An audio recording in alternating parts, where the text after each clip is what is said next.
any comments? Or we good from yesterday? So it will be a continuation of that only, same principles, but we'll talk in context to autoimmune problems. Now you see, autoimmune problems are rising. Okay, number of patients with MS, number of patients with psoriasis, eczema, type 1 diabetes is rampant. Now there are two parts to it. One is immune system is dysregulated. Immune system is haywire, which is making self damage in a way, and second is it is affecting a specific organ. Okay. Now immune system affecting the joint, we call it rheumatoid arthritis. Immune system affecting nervous system, we can call it multiple sclerosis.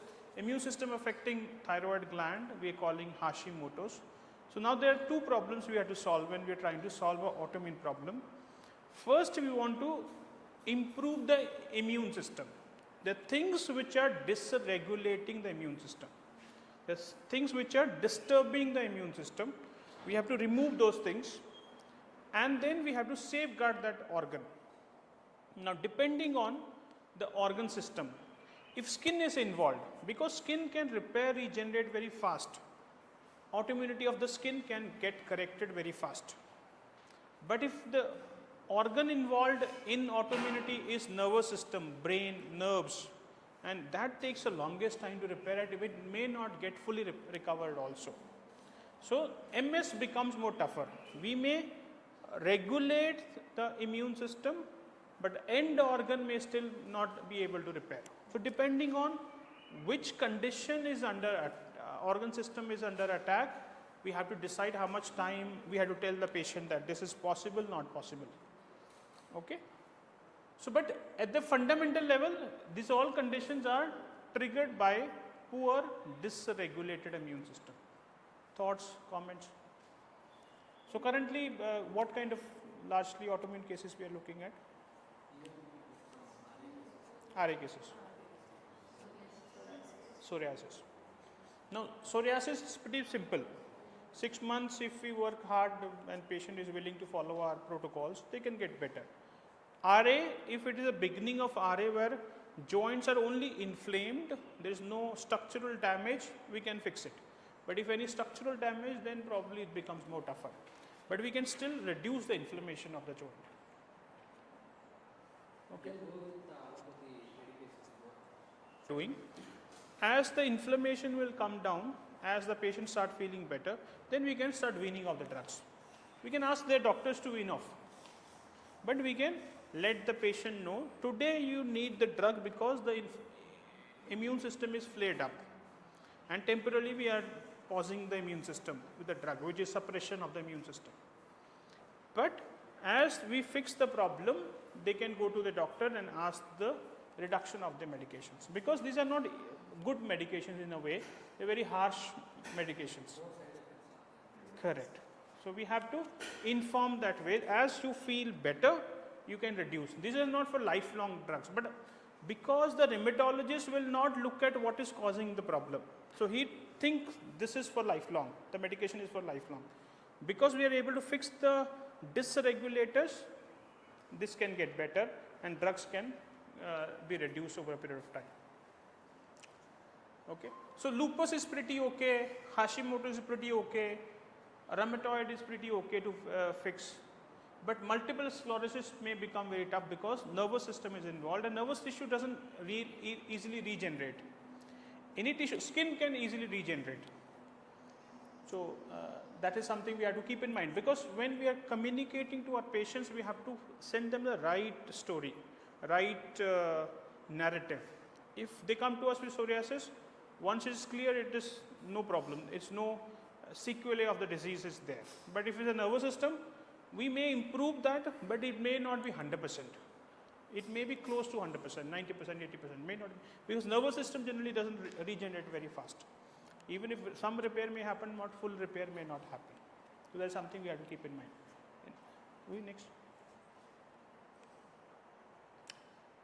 So now, what can cause this immune to be dysregulated? Okay, this is a summary of that. See, there are two parts to the immune system. One is your thymus gland, which is regulating the immune system. And there is one dysregulators from outside which can dysregulate the immune system. Okay. Now, from the puberty, once we hit the puberty, this gland, thymus gland, start degenerating. This is the nature of the body. Okay.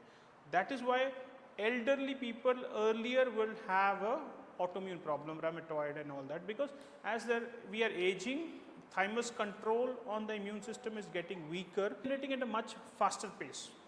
One part of the story, which is your thymus gland, but there are other outside dysregulators also, which can dysregulate the immune system.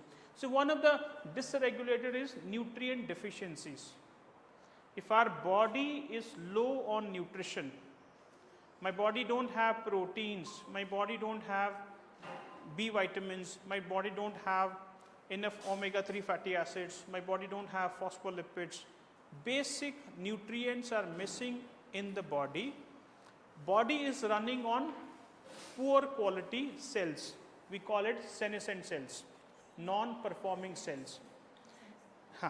Any cell which is not performing, we call it senescent cells. Now what will happen? For immune system, it is something useless and it wants to remove it. So, if in reality you understand, autoimmunity is not always a problematic thing. Body is making these autoantibodies to remove the non-functioning things. Now, when we don't have enough nutrition in our body, cells are not performing, metabolism is poor, immune system want to get rid of it. And we don't feed that, this cascade continues. They are telling we can't reverse it. See again, conventionally we don't look at the reasons. So conventionally we can't reverse it. Conventionally we cannot. Yes, yes. As per the allopathy side of science, we still, they are saying. New research that they got a Nobel Prize for cure autoimmune. Well, I have enough data, I have with that it is possible. Okay. You are doing it. So technically it is possible, but that science is saying not possible. Not the science, it's a practice saying, let's say. Science still has enough answers. The practitioners are still reading old books or they are not upgrading themselves. So one major dysregulator is your nutrient deficiency. So any patient anyways should come to us, we should look at their nutrition. We should test their B vitamins, vitamin B1, B2, B3, B5, B6, B7, B9, B12. We look at their vitamin D, we look at their amino acid profiles, we can look at their vitamin D, zinc, selenium, magnesium, all the necessary nutrients the body would need to function optimally. Okay. Now, at the end of the day, body needs what it needs. Either I feed it through food, or I feed it through supplementation, or I increase the digestion of the food, or I have to do all of that. Okay. I need to, if I have to fix the problem, I need to ensure the cell is getting what it needs. If cell doesn't get what it needs, it does not perform and autoantibodies will come up. Second possibility of autoimmunity is your chronic infections. Yesterday we discussed there is something called molecular mimicry. It can happen with food particles, it can happen with the infections also. If my cells are infected with a viral infection, if my cells are infected with a fungal infection, if my cells are infected with a parasitic infection, cells are infected, immune system want to get rid of those cells. These are infected cells in the body. Infections, chronic infections can lead to autoimmune problems. We need to then know which infections are persisting in our body. Okay. Food sensitivities, they can also participate in your autoimmune problems. If I am reacting to certain foods, my body is making antibodies against those food antigens and molecular mimicry leading to my own system damage. Very important is toxins. If I am loaded with heavy metals, lead is there, mercury is there, aluminum is there, arsenic is there, barium is there, cadmium is there, these things are sitting into my cells. When these things are sitting into my cells, it is a foreign body reaction for my immune system. Immune system want to get rid of it. It doesn't matter where it is sitting. It want to remove that. So, nutrient deficiency is one key, infections is one key, food sensitivity is one key, toxins are one key. So, we need to test these, especially in chronic problems. Anybody with Hashimoto's antibodies more than 100, ANA more than 100, these people are going to a big problem. We can avoid them going into a big problem, or if they are in a big problem, we can help them pull back into normalcy. It may take months and years, not easy, but it is technically possible. This is quite important. If I am saying anybody with the autoimmune infections, okay, if a patient with autoimmune problem has a persistent chronic infection, this should also mean immune system is poor. Generally, conventionally they say, oh, immune system is more hyper. Immune system is not hyper per se hyper, it is dysregulated. It is still weak, but still dysregulated. It is not hyper immune system.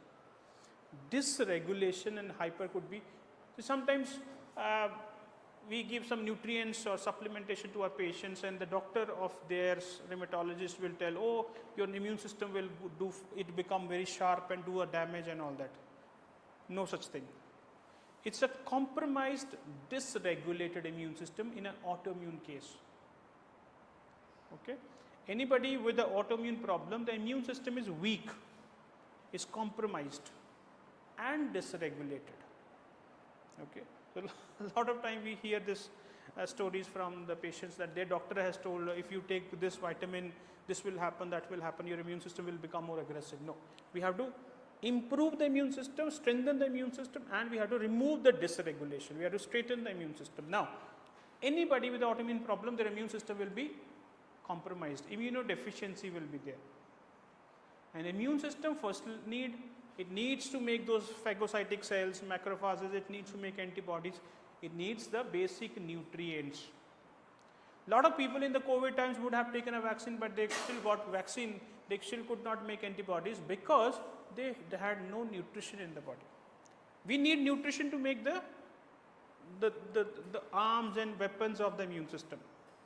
If that is poor, nutrition is poor, immune trigger we can give as much as we want. We can give any vaccines to the person. They may not make any antibodies because they don't have nutrition in the system. Questions? Next. One concept we tell when we go for extended amount of fasting, that time also the immune system will be boosted. Now during the fasting they are not providing any kind of nutrition to anyone. Yeah. Now which one is the better way we think? Either we feed them with the more nutrition or we keep them on a fasting? So, fasting, one of the objective we want to achieve with that, we want to remove unwanted non-performing cells. For the body, for the immune system both. In the immune system there are non-performing cells which may not be working as want. When we don't feed ourselves, body will eliminate them. And when we do fasting, the non-functioning bodily cells also will get replaced with healthier cells. So limited short fasting when we don't feed ourselves, and this gives a signal to body to repair or remove what is unwanted. Then we feed in nutrition to repair the system. When patient comes here, so better to keep them in the colony here. Once they go back, we have to enrich them with the supplements and other things. Well, that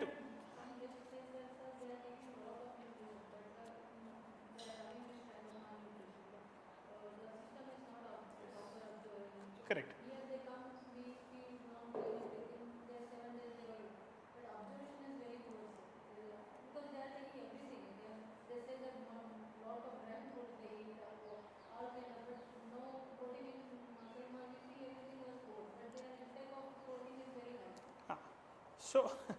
So eating is one thing, digesting is another thing, assimilation is another thing. They may be eating anything, doesn't mean that is becoming them. Until it becomes them and it enters a cell, it means nothing. Okay, so this is something we have to inform them. Their digestion depends on the enzyme. The person may be hungry all the time, want to eat. but the food is not going to them, it's going to the microbes. So they're still malnourished. Okay. So protein deficiency you will see quite common in autoimmune problems. The patient may not have enough amino acids to build their immune system. Okay. This can increase the susceptibility to infection by altering both innate and adaptive.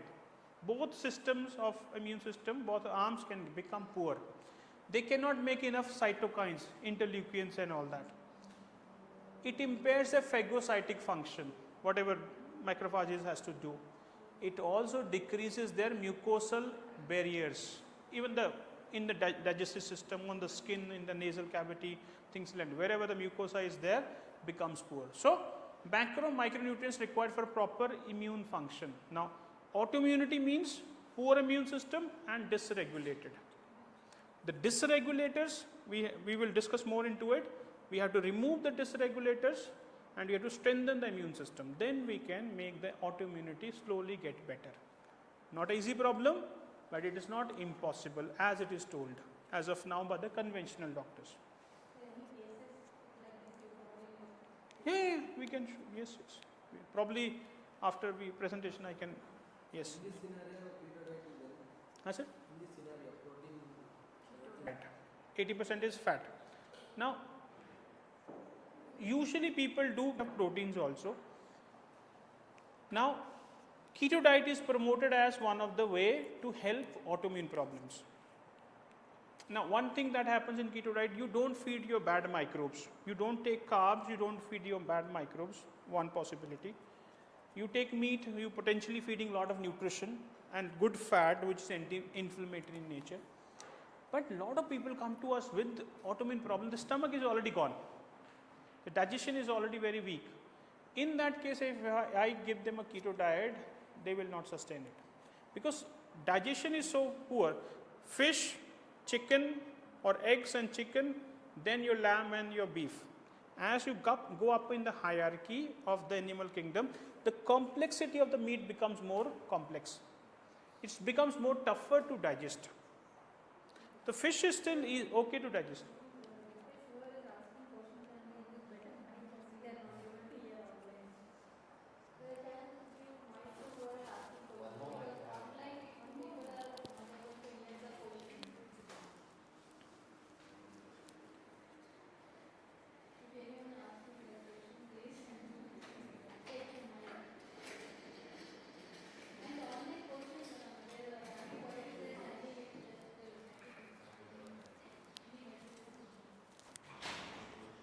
I can try putting it more closer if that makes sense.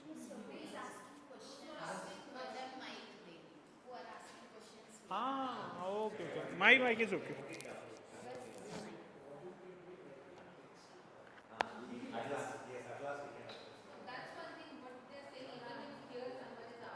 They're not able to hear that. They cannot hear the question. Okay, we'll take this. Okay. Whoever wants to ask, take the time. So the keto diet, it may be relevant for some people when their digestive system is okay. But if digestive system is not okay, we do a similar kind of a diet, but it is not animal based. It is still high protein, high fat. We call it elemental diet. Okay. Now in elemental diet, we choose a protein powder which is already pre-digested. It's a easily digestible protein with 80% of the powder is amino acids or protein, but less hard on the digestive system. Okay. PCA means? It is not, we can use that also, but it becomes extremely expensive. But we can choose that also. But we are using a hydrolyzed protein. It's not only amino acids, rather it is a chains of amino acids. Proteins are broken down. Now typically what we do, anybody comes with IBD, which is bleeding intestines.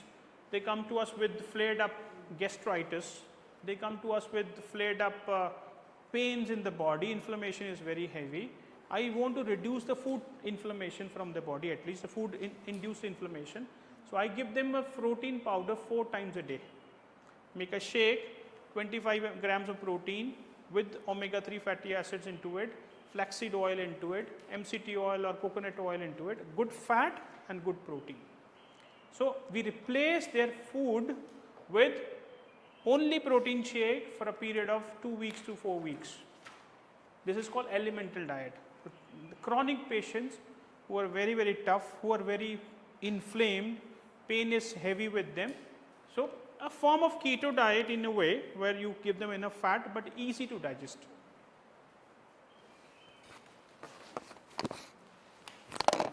When they are doing like this, now you mentioned only protein and we are giving the coconut oil and omega-3. Is good to do during that time. Anyway, we can continue, sir. During that time we can Yes, do. yes. See, it's like anybody with an autoimmune problem, their microbial load is heavy. It can be good microbes, it can be bad microbes. When the load is heavy, which is called dysbiosis, imbalance of the microbes. Now, when we don't feed fiber, we don't feed those microbes also. We don't feed carbs, we don't feed those microbes also. So, we are essentially on an elemental diet, we are reducing the microbial load. Now, on the top, if we do enemas, we further clean their gut out. Correct. Thereby, gut-induced inflammatory triggers to the system will reduce further down.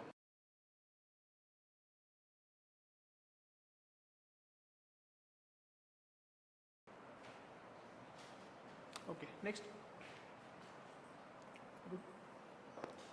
Well, nutrients that are required for our immune system. Vitamin A supports immune cells known as phagocytes, neutrophils and macrophages. This is very critical for infection control. This is very critical for building a healthy innate immune system. So, vitamin A becomes critical. Sometimes for viral infections, we only use vitamin A high dose as a supplementation for 2 weeks, 3 weeks. Let's say somebody gets a viral infection. Either I can take them to a normal doctor and they say antibiotics. Antibiotics have no role to viral infections, but still it is a common thing. You have infection, it's a viral infection, we know for sure it is viral infection, still the doctor will end up giving you antibiotics and your fever will increase in few more days persistently. When I give antibiotics, I kill my immune system temporarily. Second is vitamin E is important to prevent oxidative stress. Okay. Now it can come from the food, it can come from some certain seed oils, let's say pumpkin seed may have enough vitamin E, things like that. Vitamin C is a critical molecule in the body. It is immune boosting, reduces stress, improves your adrenal glands, and if your vitamin C are low, you can't recycle your glutathione. Now this is something for detoxification, and vitamin C help to recycle that. Right? So a lot of people, when you do organic acid testing, you will find them vitamin C is rock bottom. Then also their capacity to come out of the problem becomes tough. Chronic cases, vitamin C can be low, and we can use high dose vitamin C. We can start with 1 gram, 2 grams, 10 grams, 25 grams, high dose. Okay, a lot of naturopaths now in US using high dose vitamin C to fight cancers. To build the immune system, they're using high dose vitamin C. Now, cancer you can fight by building the immune system. Okay, and this can be a very critical one. Then you need B vitamins, B6, B12, B9, very critical. They help with the WBC maturation and growth and production of the antibodies. If we have to make antibodies, we need B vitamins. Then your vitamin D, it is a immune modulator. Low levels can affect the ability of innate immune system to identify invaders. Our immune system don't even know which is us and which is not us if vitamin D is low. That is why one possibility, infection persists when we don't get sunlight. Okay, so we give them sunlight, but if the vitamin D is still low, we can use supplementation to improve the vitamin D to the level where immune system can be healthier to fight off the problems. Questions? Sir, vitamin C low level causes decrease the glutathione in the body, correct, no? It will improve, yes. No, we have to take vitamin C or directly glutathione. Both Which we one can you? do. Both. See again, Fundamentally, vitamin C will help glutathione. Then other acetylcysteine will be required to make glutathione. So other multiple nutrients are required to make glutathione. Now, if we test vitamin C and glutathione both in organic acid report, and both are low, and patient is critically unwell or long-standing unwell, so in my case I will give both. I will give glutathione also to quickly help them recover, plus give vitamins to improve natural production of glutathione in the body. So sometimes let's say things are rock bottom, I supplement what I can, plus I help them make the body more of it. Next. Zinc is another crucial mineral which is antiviral, which is important for the thymus gland also. So anybody with autoimmune problem, zinc levels should be more than around 250 on the blood level. Typically the levels of the zinc you will see on the thyroid report is 50 to 250 is the range. 50 to 250 is the range, such a wide range, and people will be at 65, 85. We want to improve more than 200 to an optimal level of zinc, so that zinc can really do the antimicrobial activity. Selenium is another very important thing. Typically in case of thyroid it is becoming more popularity, but this is overall important for the immune system. It is important for detoxification also, especially heavy metals. So we typically ask our patients to take 2 Brazilian nuts every day, soak them and eat them, or put them in protein shake and do it. Iron is important, copper is important, protein of course, and healthier fats. Healthier fats was a part of our system. Indian system, any culture, people will take enough fats in different form shapes, but then modern science came and they say fat is bad. Okay, and today everybody is scared and low fat diets and all that. This is crucial to the human system. Okay, so you see, you have blood vessels. If you don't have lubrication, how will the blood flow in there? Okay. Hormones, they need fat. Brain is largely fat. Okay. The cell membranes, mitochondrial membranes, they need fat. Almost all systems, structurally we need a lot of fat in our body. Now if I don't eat enough fat, I don't feed the structural raw material to my body. I am compromised human then. How will I be healthy? Thoughts on the fat? Are you agreeing with me, or there's a different way of looking at it? Brain is made up of fat. Correct, correct. So we are here feeding enough fat to our people, or fat is anti-inflammatory. See, earlier, at least in Punjab, I remember people, you get this, you hit yourself with something. People say take milk, put some ghee into it, put some turmeric into it, mix and give. The fat is naturally anti-inflammatory. Good fat. Of course, fat can be good and bad both. A good, healthier fat, especially desi ghee, which comes from Bologna method. You take milk, you make curd out of it after fermentation, then you make butter, then you make ghee. But now people are taking cream out of the milk and getting ghee out of it. That is not a great way. But if you ferment, then quality becomes exponentially good. Thoughts, questions? But the same fat when we are taking from outside, there is a calorie theory. When we take excess calorie, when the fat starts storing in the body, I think in the metabolic of the human disease, what they mention is the normal amount of fat in the body which will act as anti-inflammatory, like we are discussing. But if the same fat which exceeds the level, then it becomes the pro-inflammatory. Okay. Now, do we have to think about calorie and fat? Well, now we all aware something called keto diet, which Yes. is high fat diet. Then people are doing keto diet to lose weight. Yes. So your mitochondria, if you give ketones to this, efficiency is far more better. This ketone is a very clean fuel as compared to glucose. Glucose oxidative stress will be more. This will need a lot of the raw material to burn this into energy. Okay, but ketone that comes from the fat, it will not need insulin also for its going into the cells and this thing.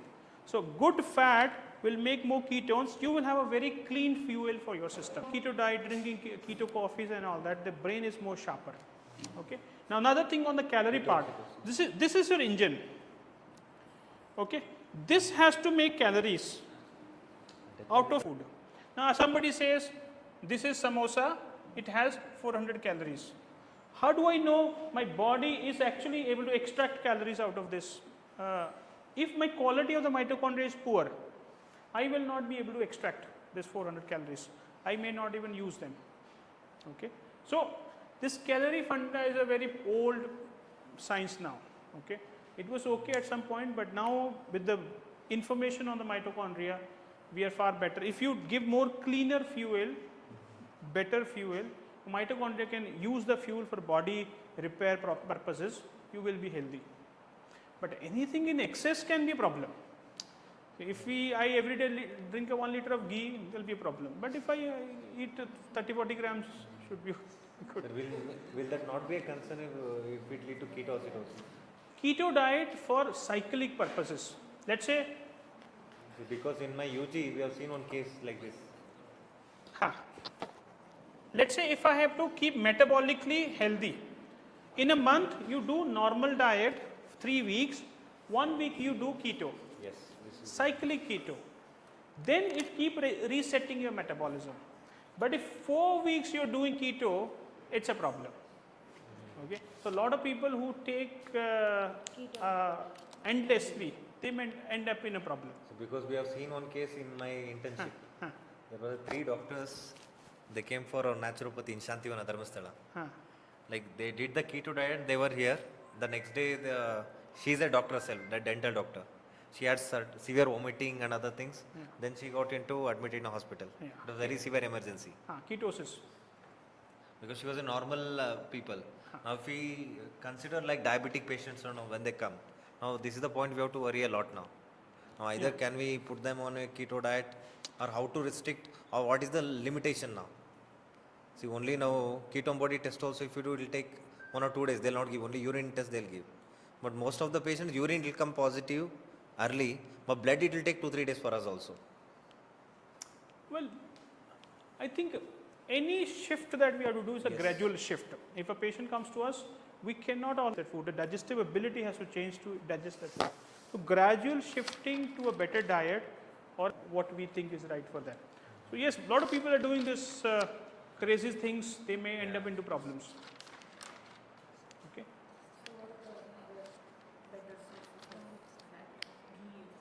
Coconut oil. Well, another part of the problem is when we are dealing with autoimmune problems, we want to reduce all possibility of inflammation in the body.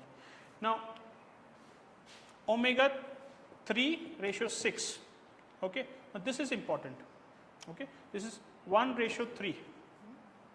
If my omega 3 is low, I don't eat enough omegas, my omega is low, and I keep eating mustard oil, my 6 will increase.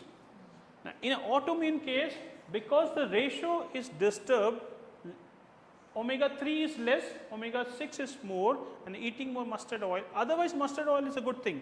But in this autoimmune cases, when already inflammatory load of different kind is already there, increasing 6 will increase the inflammation more. Then autoantibodies will not come down. Patient not feel. So, typically anybody with the autoimmune problem, I typically say do ghee or coconut oil or avocado oil for the cooking. What is your opinion on olive oil, sir? Well, olive oil is good for raw eating. It is not good for cooking. Olive oil boiling point is very less. You cannot cook our Indian tadkas into olive oil. It is good. But they are telling 2 varieties nowadays it is coming. No, one is they are telling for the salads and one is for the cooking. So virgin and extra virgin. Well, if we have tweaked the quality of the olive oil by adding something, we have stabilized it, it's no more good to immune system. It has to be in the right form if it has to serve us. So olive oil, raw eating, 1 or 2 spoons in a day, put it on your salad, raw eat, or little saute of your veggies and you eat that, that's fine. Otherwise, Indian cooking, and if we use a stabilized olive oil, we are again causing problems to our system. butter? Butter is good. But butter should be after fermentation. This is important. You take good quality milk. It's see raw. It's not about the butter only. It's about the source of the milk. Milk source is good. You ferment and you make curd. Then you churn the curd and you get butter. It's good. It's good.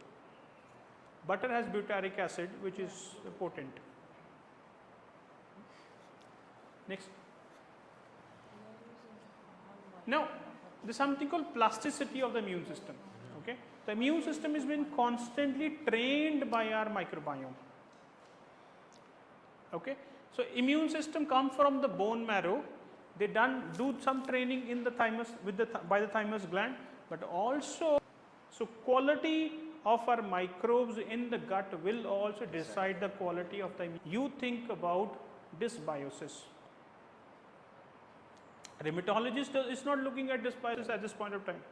Even though science is so clear, there's enough data, research, papers, there's no dearth of it. But they're still following the same science. Follow what I am told earlier. But if I have to accept new science, I have to make protocols from. See, I work with autism. Parents are told autism is a lifelong problem, you cannot fix it. This is what a development pediatrician will tell them. And this parent will come to me somehow. I tell them, oh, we can fix it, let us see. This parent is shocked. Oh, this big doctor told me, no, this cannot be fixed, and you tiny guy telling it can be fixed. This is a problem, right? So when we do something new, it's always difficult to implement and educate people about it. So looks like our job is tough. They will tell us, sir, from whatever we are studying, it's already done in 2005 or 10. Correct, yes. But it's still not changing in the mainstream. But if we change the system, we start informing people about the better ways of treating a disease, then patients will ask, why are you not changing your ways? So allopathy changing the system is very tough. But we people are more hungry for better results. We are hungry for knowledge. They're already at a stage where they feel they have done enough. They don't need to learn more. They're happy with their thing. But when we change the perception of people, and people will go ask them the right questions, then they have to change. So now it is our responsibility to change the healthcare in our country. Okay, so immune modulation can happen by the gut microbiome. If microbiome is bad, it's a problem. Basically means infections only. If infections are there in the gut, they will be training the immune system in one way. But if you have good healthy, next. Okay, so autoimmune condition. Yeah.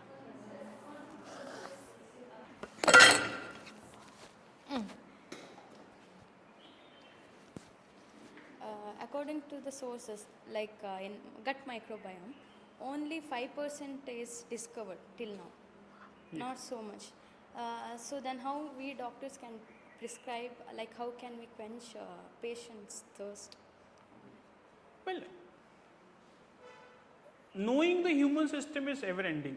We have been trying and we will trying, but based on, see, if you have a patient where your standard protocols are working, job done. We don't have to implement any nonsense. Why do we have to do that? It's only when a patient is still suffering, problem has become refractory. This patient is coming, going from one pinner to another doctor, to another doctor, to another doctor. This is where we have to start thinking differently. Okay. Now science is guiding, there's a better possibility. Okay. But there will be never. Now you have a microbiome report. Your report is saying this patient has an infection. As a medical practitioner, I need evidence. If I have to practice something, I can test, I can find out these are the things missing in my patient's microbiome, and this is the unwanted microbes which are there in my patient. Can I technically fix that? Yes, I have evidence, and the standard protocol is not working for it. I can do it.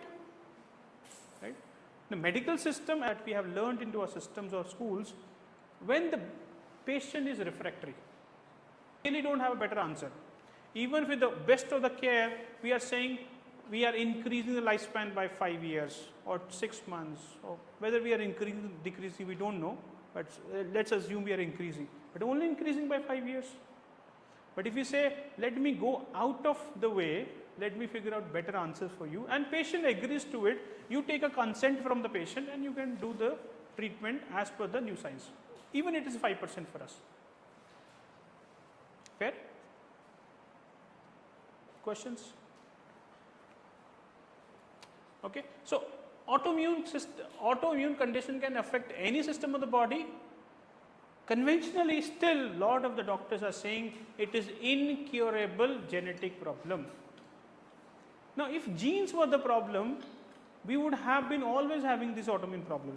Psoriasis people are increasing, rheumatoid people are increasing, prevalence is just increasing for any problem. If genes were the really a problem, then it would have been always been there. So, we know for sure our generation today is the sickest one. Our parents are a little better off, and their parents were better off. Even though they had the poor lifestyle, or there was not enough food on the plate, things were not so great. Today we have everything on our comfort, but we are unwell. So genetics we cannot keep blaming all the time. So FM approach, we want to understand the possibilities which is dysregulating the immune system. It can be some stress, it can be some viruses, bacteria, or toxins, or somebody has been taking some drugs, somebody has been taking some hormones, or unwanted things they are putting in the body, because of that immune system is not acting the way it should be acting. Okay. So essentially autoimmune problem means system is inflamed because there is a continuous trigger to the immune system. Any form of shape.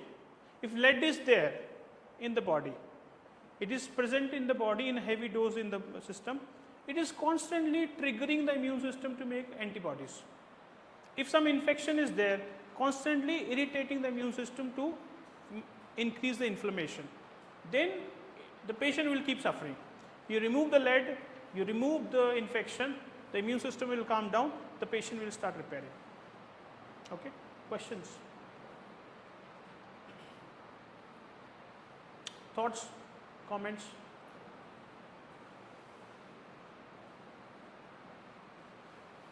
Next. So yesterday also we discussed this. A root cause, typically this is the road map you have to look at. Any patient, see, inflammation is there at the root cause of the chronic disease. Be it diabetes, be it hypothyroid, be it infertility, you name it, inflammation is there. If inflammation is there, typically what is the play? Gut is leaky, microbiome is imbalanced, diet is poor, which is inflammatory in nature, the food antigens are causing the immune inflammation, deficiency of the nutrition, and toxins, especially heavy metals, plastics, chemicals, pharmaceuticals. Pharmaceuticals are also very foreign to the body. They itself can cause, one of the reason of non-alcohol fatty liver is pharmaceutical itself. So there is something called bioavailability of a drug. When you take any drug which is foreign to the body, 70 to 75% of the drug is eliminated by the liver. Only availability of the drug is 25%, 20%. Rest is eliminated. Liver is doing so much to eliminate unwanted things from the body that we are ingesting. Thinking is good. This itself can put the liver at risk. So this is the road map that for any patient you can look at. Any patient comes to, doesn't matter what is the severity of the problem, it may take a longer period of time. You want to change the diet. In the diet, I typically do no milk, no sugars, no wheat products, and I typically say jawari roti, millets, brown rice, red rice, black rice. Slowly we introduce these things. It's not easy to adapt to a new diet. 2 meals a day, 1 meal when the sun comes up, which is 9:30, 10. Second meal before sun goes down, 6:30, 7. 2 meals a day, no intermediary snacking or fruits and all that. Whenever they have to eat, eat in those 2 meals and keep hungry for 14 hours, half job done. Because they are not taking a food which is triggering the problem. or allowing enough fasting time, body can eliminate the problems from the system. If I keep eating multiple meals a day, generally diabetologists will say a small meal every 2 hours. It's a recipe to keep the diabetes on. You want to keep somebody on a hook. You don't want the diabetes to go to every meal 2 hours. You don't allow the body to process it and to throw out the waste. It's like a kitchen. We continue cooking. You never clean it, and body needs to be cleaned. Okay, so you change the diet, you change the lifestyle. What is the lifestyle? We say get on the sunlight, turn off the tube lights, and when it is dark, get darkness. Stop the tube lights. As simple as that. Keep the mobile phones away, keep your Wi-Fi off. If you can sleep on the ground, okay, because grounding is very important. Keeping it, anybody living on a 13th floor, they will get sick faster because the gravity is so poor on them. Anybody living on the ground floor, they'll be better off. Okay, so basic lifestyle. Then you test them for nutrient deficiencies. Easy nowadays, any test you can run, your patient can be sitting anywhere in the world. You can at least run their nutrient, B vitamins you can test, vitamin D you can test, vitamin zinc you can test, and whatever you test, and you can supplement them. Either you give them a food which gives them the nutrients, or if they're still not improving, you can supplement. Supplement means the missing part. You cannot consider ashwagandha as a supplement. Please, that is the wrong terminology. Supplement is something is missing that body needs. I am supplementing in the form that my body can absorb faster. That's a supplement. Rhodiola ashwagandha blend is not a supplement. Okay. But yes, it is a category created by Fasai, so it is still we are saying it. It's a herb. Berberine is not a supplement. Berberine is a herb. It has multiple actions, and we may use it in different form and shape. But supplement nutrient wise is what we in functional medicine think about it.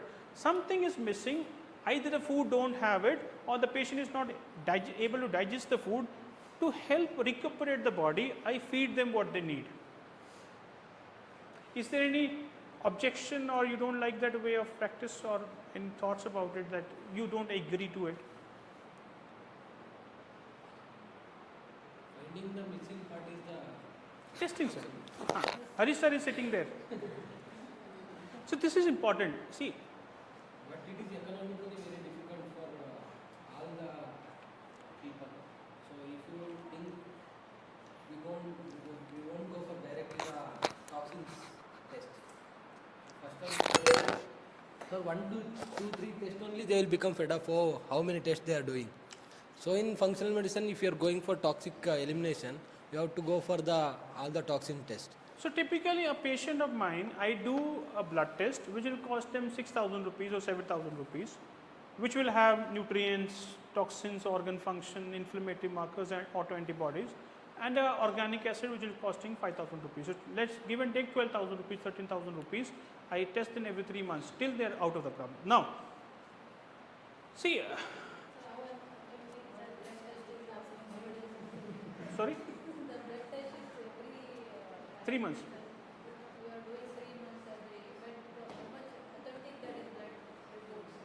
See, it is different from each lab to lab. So that she is telling how much authentic is that, like that she does. Usually,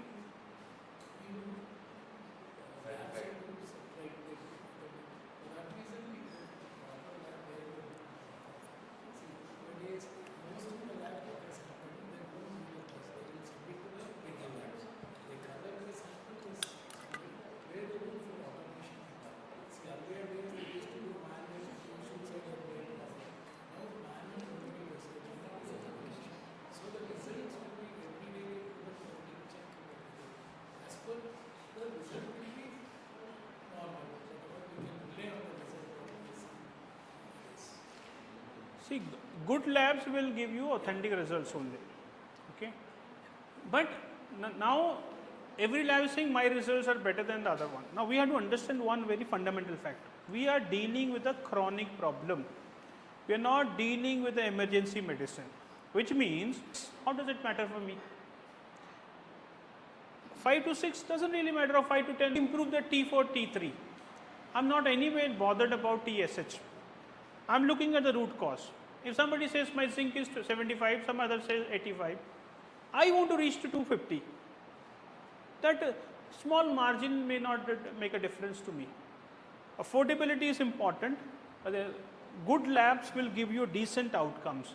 But different labs may have different ways and little tweakings they can do and give them different. But for our purposes, we're still good to go. Okay? But imagine a patient, if we don't fix their problem. If somebody today has an autoimmune problem of psoriasis, tomorrow it will include their thyroid also. Then eventually it will include their joints, the psoriatic arthritis. Then eventually brain. The patient going to spend a lot of money. Okay. Today, India people has decent amount of money. Anybody coming to this institution, they have money. Okay. Now it is as we practitioners have to make them understand. Fair, no? Huh?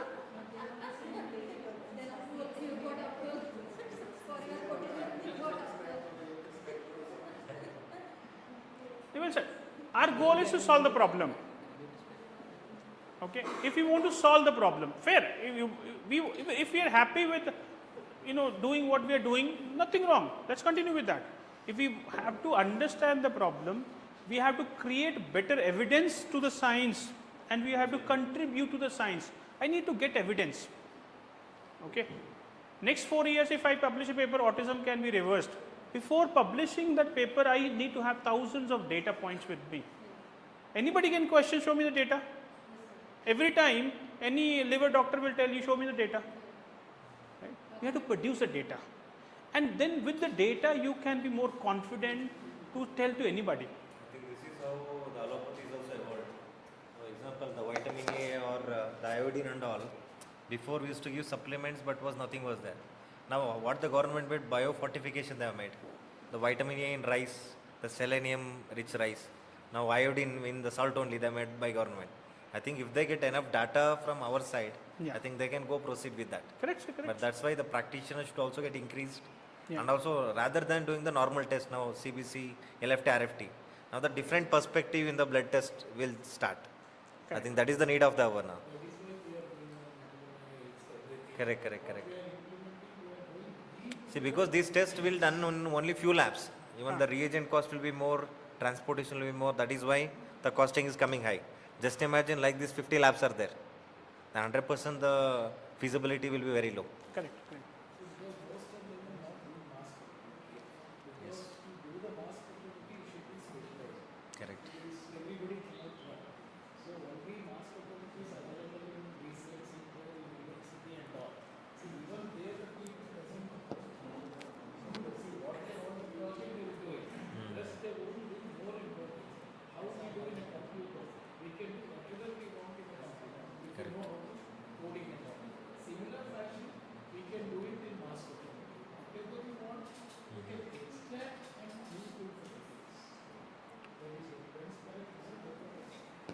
Now, if a patient comes to me with diabetes, okay, his HbA1c is 6.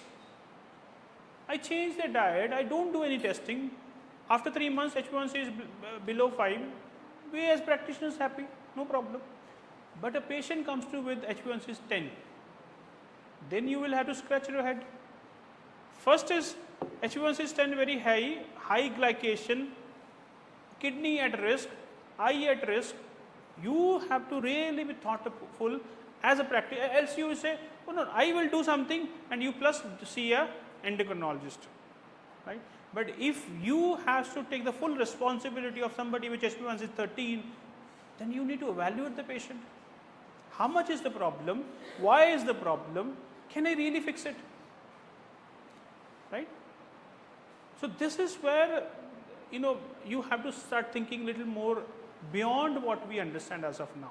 We have to increase our responsibility. Today we can, if I have my patient has a problem, until unless emergency, I don't send them to a doctor. I know if I'm working with a child with some autism and they get a viral fever, whatever the work I have done, if I send the child to a pediatrician, pediatrician will give antibiotic. Whatever the microbiome work I have done, it's all gone. Antibiotic will ruin all of that. Child start again hand flapping and all that just because antibiotics are given. So now it is my patient, becomes my responsibility to understand the problem better and support till the time I can. And they're all distantly working with me. Somebody sitting in the US, somebody sitting in Punjab, somebody sitting in different parts of India, Mumbai. I'm still working, my team is working because we are upgrading ourselves. Okay? So it's okay, we may not put everything at once to our practice. It's not that we are asking, little by little. Start small changes. And some cases, today you are not able to make a big change, but implement one module to it and some more changes will happen. Then you will be excited. What more I can do? What more I can do? Like that. Next slide. So, all these are names of an immune system problem. You have urticaria, hives, eczema, psoriasis, rheumatoid, Hashimoto, lupus, Graves. These are all immune dysregulation affecting different organ systems, and different names and different diagnoses are given. The diagnosis is fine, this is urticaria. Why do we have urticaria? The diagnosis is fine, this is eczema or psoriasis. Psoriasis is a little more worse form of the eczema. Okay. Name is fine, somebody can look at the picture, even AI can diagnose what is wrong, what is the diagnosis. Our practitioner's job is to find out why the problem is there, why the person is having eczema or psoriasis. Then we have to dig deeper. Without digging deeper, we may not know the complexity of the problem. Okay? So, we don't have to get worried about the name of the problem. Doesn't matter what is the, yes, severity is different. Eczema is relatively less severe than psoriasis. Okay? But fundamentally similar problem, similar dysregulators of the immune system. Now, if we slowly, gradually keep digging deeper, deeper, deeper, we get to where it is a problem. Next. Chronic emotional stress is one of the key major driver of immune regulation, dysregulation. Physical stress or mental stress. We have to give them tools to help them come out of the tricks of the mind. Somebody wanted to make a mansion, it's not able to achieve that mansion, they get into autoimmune problem. Somebody trying to find a good boyfriend, doesn't happen, they get into autoimmune problem. Okay. So mind is playing the trick. Okay. So we have to tell our patients, if you have a immune dysregulation, your mind you have to control. Okay. You ask them for pranayam, you ask them for yoga practices, you ask them for om ka ucharan, whatever they are willing and open to, so that little more control on the mind. Any thoughts on this? What are you practicing for that? What are you doing for that? Pranayama, meditation, yoga, sound healing, Huh? counseling. Sorry? So, Counseling. counseling, pranayama, meditation, sound healing techniques. Huh. This is very critical. Any autoimmune problem, mind is holding the key. Okay. So we have to keep working till we unlock it. And a lot of people under stress mode, they don't digest well. When they are stressed, they don't digest well. When they don't digest well, microbiome get disturbed. They don't make enough stomach acid, microbiome can get disturbed. And they will end up with the unhealthy patterns of coping. Eat carbs, sugars, nicotine, coffee, alcohol, drugs. Okay. So, lot of autoimmune problems, this is where one of the tricky part, and you want to help them. Next. Like we discussed, immune system has to be healthy, cells has to be healthy. Autoimmune process is also not always a problem. Now, this is something very important. Autoimmunity is not always a disease meant to damage humans. Immune system is serving a purpose to keep us going. If body is making anti-nuclear antibodies, it has a purpose to it. But when we don't solve the problem, when we continue with the problem. If lead is there, is sitting in a cell, antibodies are formed to eliminate that, but we don't bother to remove the lead, then autoimmunity will persist for years. Cell is infected with the infection, mycoplasma is infecting my cell, I don't bother to remove my infection, autoimmunity will persist. So autoimmunity is not always a problem, it is a serving a wonderful process, but unfortunately we don't address the problem. The thoughts on this part, this is very important, key, fundamental. It is told to us autoimmunity is a bad thing always, it is serving a purpose, but when you as a clinician you will understand, you will start detoxification of somebody, you may see antibodies may rise, temporarily antibodies will rise in the detoxification process. Let's say somebody comes to with rheumatoid arthritis, the antibody ANA is 200 for example. You start your detoxification process, the person comes after 3 months, antibodies have become 300. Patient may get concerned, you may get concerned because thinking, oh my God, what did I do? Because of that this antibody has gone up. It may be helping you to remove what you are already trying to remove. Okay? So sometimes even numbers, if the patient is feeling better, but numbers are looking worse, it doesn't mean that it's actually the worse is happening. It's only a transition phase, immune system is trying to help you eliminate that. Thoughts, comments, questions?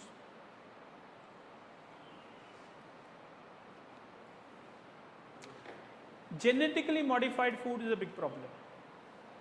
When we genetically modify the food, you change the protein structures of the food. The same food which our generations would have eaten in a healthy way, but now we have changed it genetically, it's no more the same protein which our immune system is used to. Now when we eat wheat today which is genetically modified, our immune system will make autoantibodies, and because of the mimicry, molecular mimicry, we end up damaging our own system. So anybody with immune problems, you don't want to feed them gluten today. It has pesticides, but more importantly, genetically modified it is. Same with the milk. A2 milk is what we have been drinking from the desi cows, but today we are served A1 with all kind of mix of the, and of course another part is the milk that is served in the packet to us today is a mix of so many cows, or different buffaloes, cows, or whatever it is. At the end of the day, it's all confused protein. And the immune system needs some level of sanity. When we put so many different kind of antigens from the food, it becomes a problem. So crucial, these are, now there are a lot of people who have an autoimmune problem and they travel to Europe and they eat pasta there, they don't have a problem. Because the wheat in Europe is still genetically not modified, less pesticides on that. Not that wheat is a problem, it is a kind of wheat that we have is a problem. Same with the milk. Okay? They say almost I think 60% of the milk that is produced in India is adulterated. It's not even milk. 60% of the milk sold on the market in India is not even milk. People are creating milk out of thin air, urea, shampoo, all sort of things. Now imagine what will happen to the human system. Questions? Same thing what we have seen in the milk. Indian what we do is something 195% Ah. are sensitive to milk, Right. especially water. They are not sensitive to buffalo milk because buffalo milk A2. doesn't even consume. Right. And sheep milk can be taken. The same thing we did one project in Qatar. Ah, sir. There the milk was very less. Ah, The full sensitiveness was that. And the weight comes very low in it. okay. Because the milk what we get it in India is creating a problem, Ah. not anything. So very important point sir says, they have been doing food sensitivity testing. Almost 95% of the people, they are reacting to milk. And the similar data was collected in UAE on that in Middle East. Numbers very poor. not so, numbers were good and not so many people were reacting to milk because the quality is the problem in us. Okay. So not that we are against milk, it's a quality of the milk which is a problem. Even you want the healthiest milk, you may not get it, even though you have the money in your hand. This is the supply chain problem. Okay. So as practitioners, anybody with autoimmune problems, you put their wheat off, you put their milk off. Ghee, good quality source if they can still buy, because shelf life is there. If anybody is selling a good quality ghee, they can procure and eat it. But the milk is a problem. Now, pasteurized milk is a bigger problem. Okay. Any food product that you eat naturally, they brings with their own microbiome. You let the milk be sitting here for 2 hours, it will turn into curd. The milk, destroy the milk in 2-3 hours. But the pest, because all the microbes are killed. Now, if I take a food product which does not bring its own microbiome, it becomes extremely tough to digest. You take a biscuit, you leave it here for some time, for 2-3 years, maybe sitting like that for good time. But if you take a good organic carrot, probably week it will start withering off. It is bringing its own microbiome. So when we do a juice cleanse, raw vegetable juice cleanse for our naturopathy patients, now juice will bring nutrients, juice will bring soluble fibers, juice will bring enzymes, and juice will also bring healthy microbes to the gut. Okay. Every food has its own microbes, but we become too smarter for our own good. We kill them while cooking or processing, things like that, to increase the shelf life. Next. See what we say, pasteurized milk is better. See, we suggest not to take raw milk because brucella will be the common thing. So now we suggest to take everybody pasteurized milk. See, how you suggest whether to go for the pasteurized milk or raw milk, sir. If we have a excess to raw milk, we should drink technically raw milk. Boil it and drink it. Raw. Pasteurized milk, it will be devoid of the healthy microbes the milk should have, which are essential for our digestion of the milk. Whatever pathogenic bacteria which is present in the milk? There is no, see again, if the quality is good, see, if you look at the culture, people will drink straight away from the cows. There was no problem, never a problem. It's only when we have to shift the milk to a different place, the milk is lying into the containers, it may develop some pathogenically. So the excess of the raw milk is easily accessible in a shorter time frame. There is no pathogens into that. No, until unless the cow is sick herself. No, egg, better to eat boiled egg or raw egg? Raw is better. If you have to store the milk and drink later on, see, let's say raw milk, let's say first 1 hour you have to drink. You just gotten the milk, within 1 hour you drink it, it's fantastic.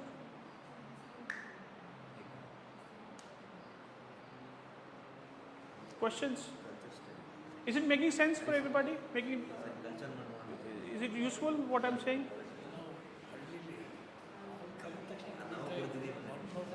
Huh.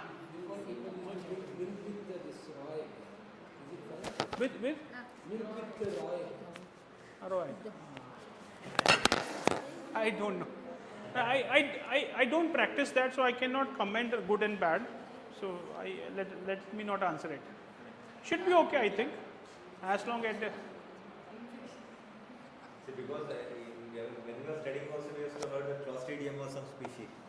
Some 2 species only it is present in milk, eggs or whatever. You eat No, in the sir, raw. it is stored one. If you have a milk straight away coming from a cow, and this good way to store it for 1 hour initially, and you drink it, people would drink straight away from the cows. I have done it myself. So earlier, see, now when you eat food, you keep a bottle of water with you. Now we say in naturopathy don't drink water also, but typically people keeping water on the food table. In Punjab, we would keep buckets of milk with the food. We'll drink raw milk and food. Yes. No, sir. Sir, how to find out if the cow is really good? From out.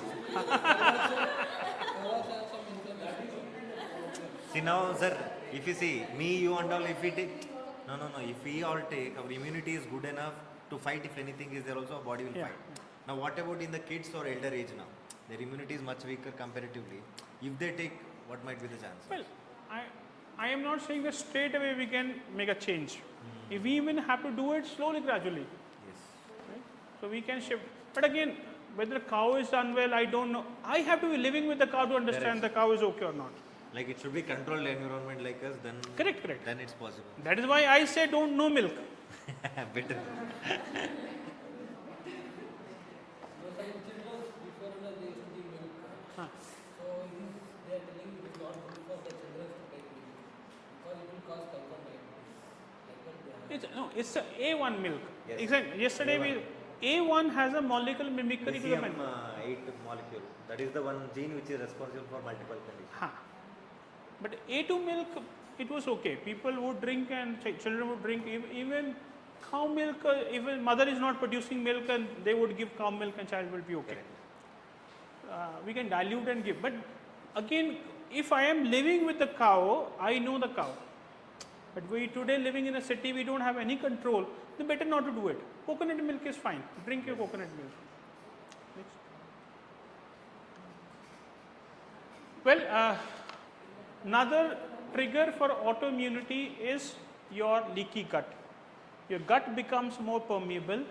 The endothelial lining of the gut is broken. Unwanted toxins are floating into the blood, which is triggering your immune system to make inflammatory cytokines. Okay, so one of the reason of leaky gut could be wheat. Gluten could be a major trigger causing leaky gut, and molecular mimicry leading to damage to the bodily tissues. So we have to stop the immune cascade of autoimmunity. We have to seal the leaky gut. We have to stop the food which is causing damage to the gut. We have to stop the growth of the microorganisms which are causing damage to the gut, and we have to cement the leaky gut. Okay, questions? Sorry? Huh. Yes. Huh. Yes. Identify. Yes. Zonal antibodies we can test to quantify the leaky gut. We to verify leaky gut is there. But clinically, if somebody has an autoimmune problem, it is there most likely. But now we need to produce data to prove our theories. You can test zonulin and we can publish a paper and let this rheumatologist understand that this is happening. Next. So there are trillions of bacteria which are there in our intestine. Okay. The weight of them is as equal to as your brain. The microbiome is maybe 2 kilograms in our gut. It is such a crucial component to a human system. Okay. Now when this becomes dysregulated, the microbes go out of proportion. Either we take too much of fermented food, or we take too much of antibiotics, or we take food with pesticides, or we are stressed out, or we are drinking alcohol, or our immune system because of lack of nutrition is gone bad. If somebody went on a very long fast, they are fasting for months and months, they are not feeding any nutrients to body, immune system gets compromised. Then your microbiome can get disturbed.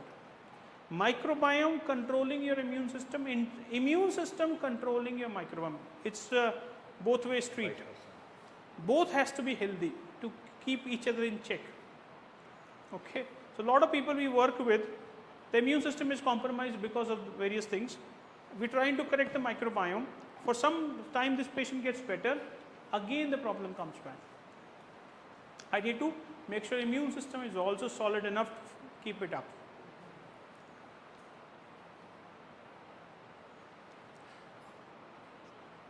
So lot of the Microbes generally do a colon hydrotherapy. It's a pressure water in a way. Now it is important that we massage the ileocecal wall, which is almost here, and I'm sure you must be doing, to keep it closed. Else, this therapy may lead to transmission of the large intestine microbes to the small intestine, and then it becomes very tough. So massaging the ileocecal wall to making sure the intestines are intact, the barriers are intact.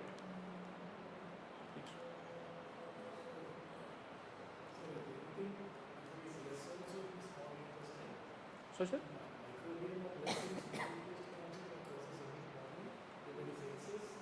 हाँ sir. Well, small intestine typically is a clean intestine, does not have so much bacteria overload. When it becomes too much, it has some bacteria. Lot of the practitioners still saying that small intestine may be pristine. It may not have microbial load, but it has somewhat. But when the load is increased, it becomes a problem. Some patient have a lot of fatigue because of the SIBO, because microbial will make the sound. Probiotic नहीं, Correct, correct. Mostly SIBO is there. Huh. Yeah, yeah. Small intestine has a high load. no bacteria in the intestine. So yesterday we discussed they could be only to categorize, but we need to know which microbes are there. We can test for that. We can do a breath test to understand it's hydrogen excess, methane excess, or hydrogen sulfide excess. Well, look like if you want a break, we can take a break. Huh? Okay. Sir, like how we mentioned, small intestine also contain very less bacteria. Huh. Stomach does not contain any bacteria. Largely sterile. And esophagus is also almost very minimal bacteria might present. But now, when we are taking all the probiotics, only oral form we are taking, which has to bypass all this, then it has to reach the gut. Best. Like how we give the medication, like anal, the absorption will be more. Can't we introduce something which will give only enemas, which will increase the bacteria? Best way of probiotics is enemas. If you put it through enemas, it's the best way. But unfortunately, see, another thing you have to understand, a lot of these probiotics are dead bacteria. They are actually pasteurized microbes. They're not even live.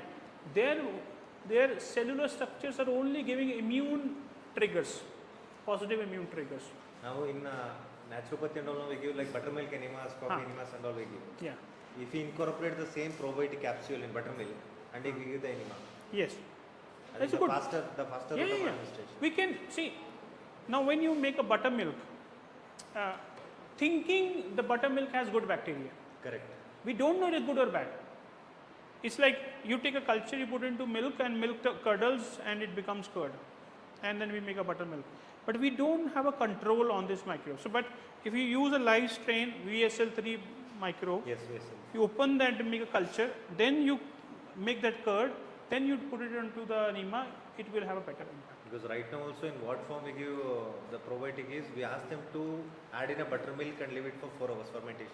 Is it a good way or not?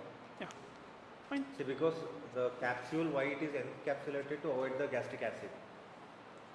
The capsule, what we are using. But we are removing the capsule, the putting in Yeah, buttermilk. we can ferment it, yes, yes. But make sure the good quality strains are used in fermentation, that's all. VSL3 is a good probiotic we can use for fermentation. Capsule. No issues. No issues. See, we don't see much issues with that. But what I'm saying is most of these are dead microbes most of the time. So they are mostly immune modulating in nature.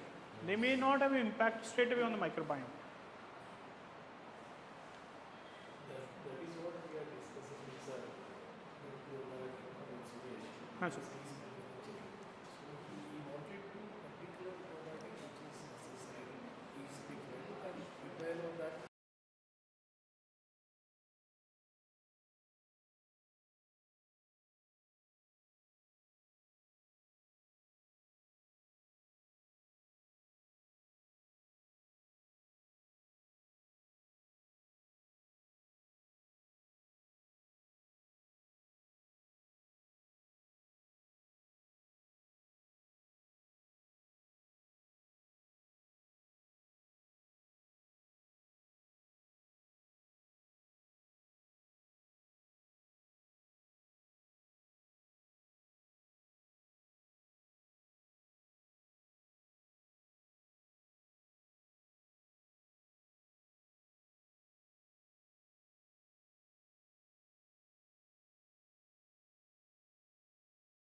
A lot of people who are finding it difficult to lose weight, they may have infections, or people with not able to gain weight also, they may have infections. Okay. So, gut lies the key to the mystery. Any mysterious case, you want to look at the gut. Without any symptoms, sir. Yes. Only this will be there. Yeah. Lot of people, they eat well, they don't gain weight because something is there which is not letting up their nutrition go into the body. We have no lot of people don't eat but gain. The metabolic activity is poor, inflammation is high, infections can cause high inflammation. How to find out that is Find out which infection. Microbiome report. Now I think you have been doing it. Yes. Well, we have any reports now? We can look at the reports also. Meanwhile, in between, so that some practical. We can that autoimmune case. निकाल लेता हूँ.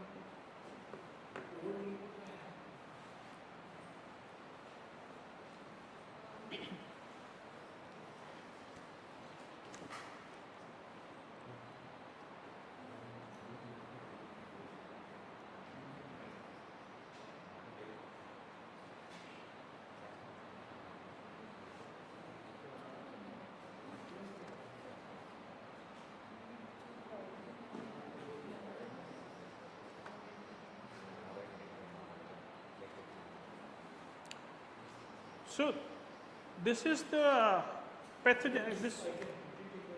Sir. Yes, yes. So, pathogen characterization is one of the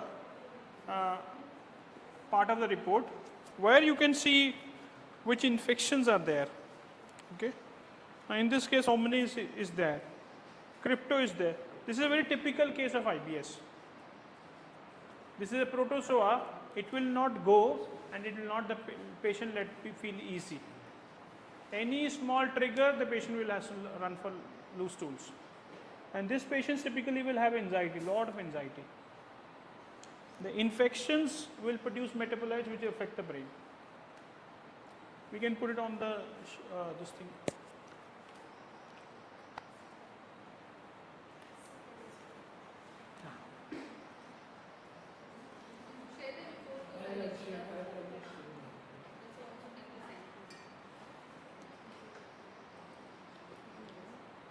In this case, protozoa is again there. What is the patient problems? Weight loss,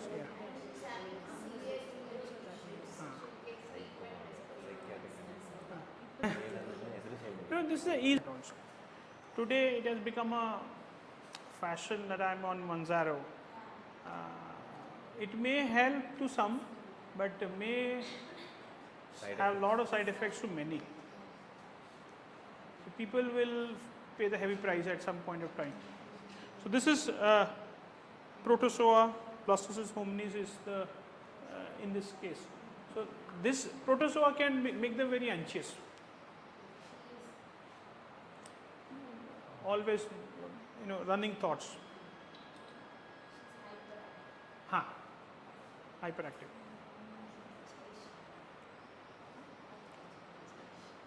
So SIBO, why do we have SIBO? One of the reason is low stomach acid. When we don't have enough stomach acid, SIBO can happen. So making sure we improve the digestive capability by improving the stomach acid. Fat in the diet leading to poor contraction of the gallbladder, leading to low bile, leading to infections in the intestines. Immune system, if it's weak, then also this infection can persist. If the ileocecal wall is weak, then infection from the large intestine can come to small intestine. And if the motility, the migrating motor complex is weak, the peristalsis is weak, then we have to make sure the motility is happening every day. Even if you have to use some laxative, you do that. Triphala, castor oil, these are happening every day. Else the infections will never go. And they are the contributor to the autoimmunity.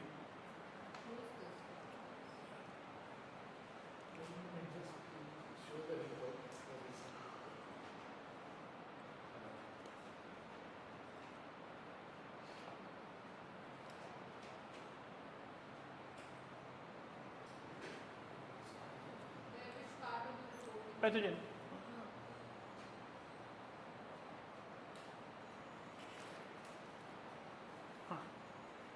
Yeah. So this is the critical part of the report. Okay. Any patient, we are dealing with autoimmune problems, we want to look at which are the bacterial pathogens are there, which are the autoimmune triggers are there. For example, Klebsiella pneumoniae,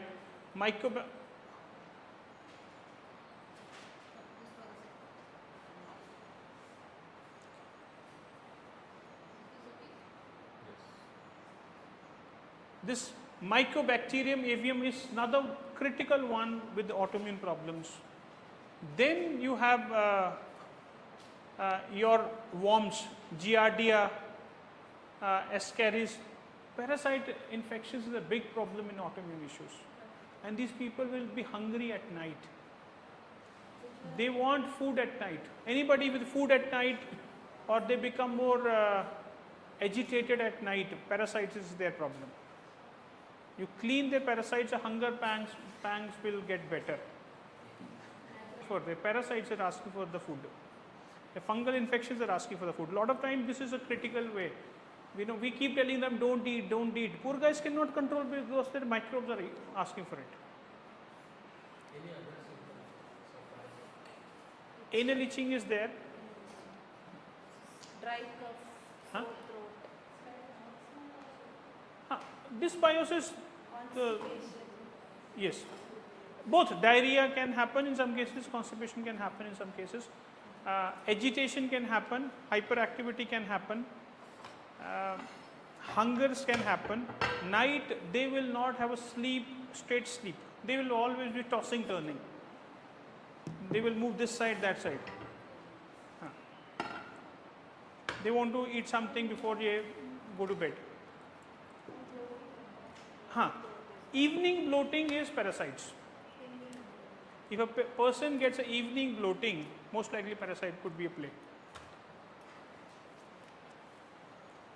Okay.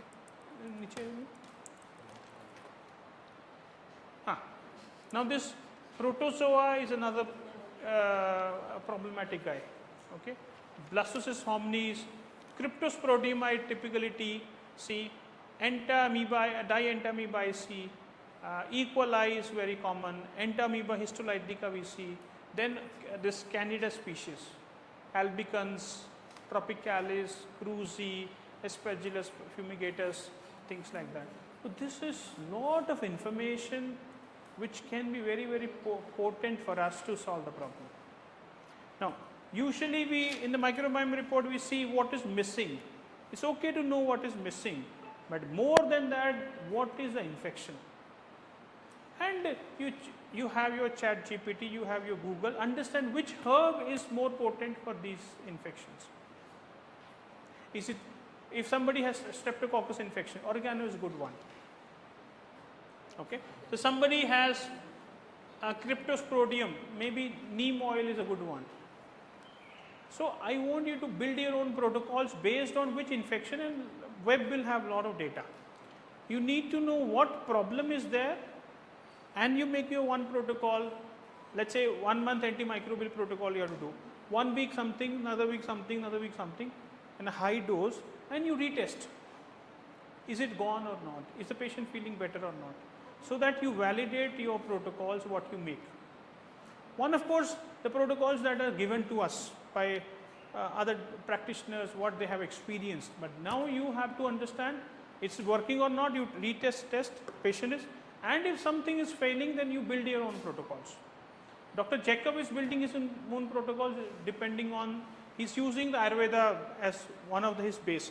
He's using functional medicine to understand the problem, and he's extracting answers from the Ayurveda. Dr. Vishnu is good with the Ayurveda. So Vishnu and him able to build that. So you, all of us can do that then, right? It just has to be willing and put some extra effort towards it.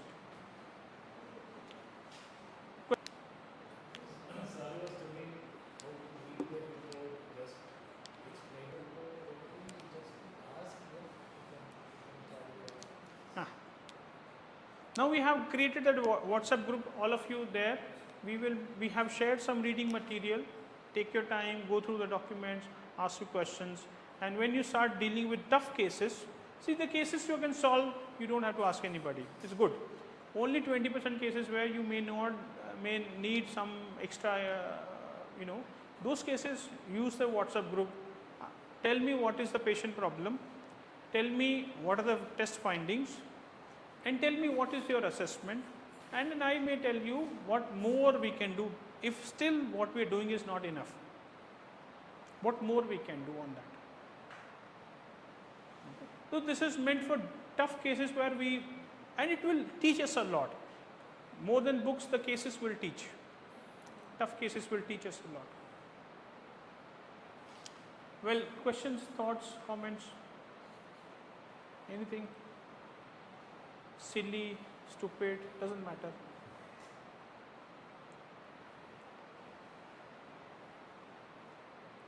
So let's say these things. What is the main key findings or key observations that you practice, or you think I would have been doing it but not have been doing? What is the key learning so far that you think we have learned in this 6 hours?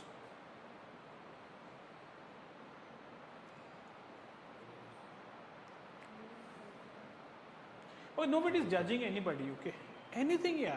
Just let's talk. Let's have just a discussion around it. No judgments. We are all learning. I'm also learning. Huh? I didn't get you.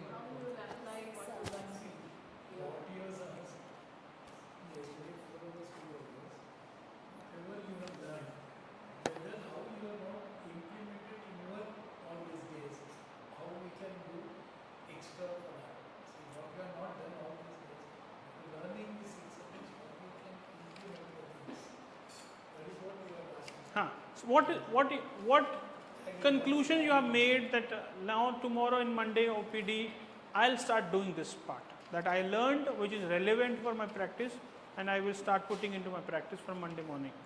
But it's all you are already doing. It's good. If you have picked up something, what is that you think is some? There are a lot of misconceptions for patients, so we learn a lot so that we can, educate them. Just like example. I discussed this yesterday about the LDL part. Huh. Some things we think is bad, body is always in your side, not against you. Yes. There are something that we're doing that, makes signals are there. Right. So we should know to identify it. We should tell the patients, you should know, so they should self-assess, and Yes. then we should ask the right questions. So very interesting, she said, the medical system, certain markers are bad. For example, we are told LDL is bad, it's a bad cholesterol. Okay. Now, LDL is something made in the liver. Now, think about it, why would liver make something bad for us? Right?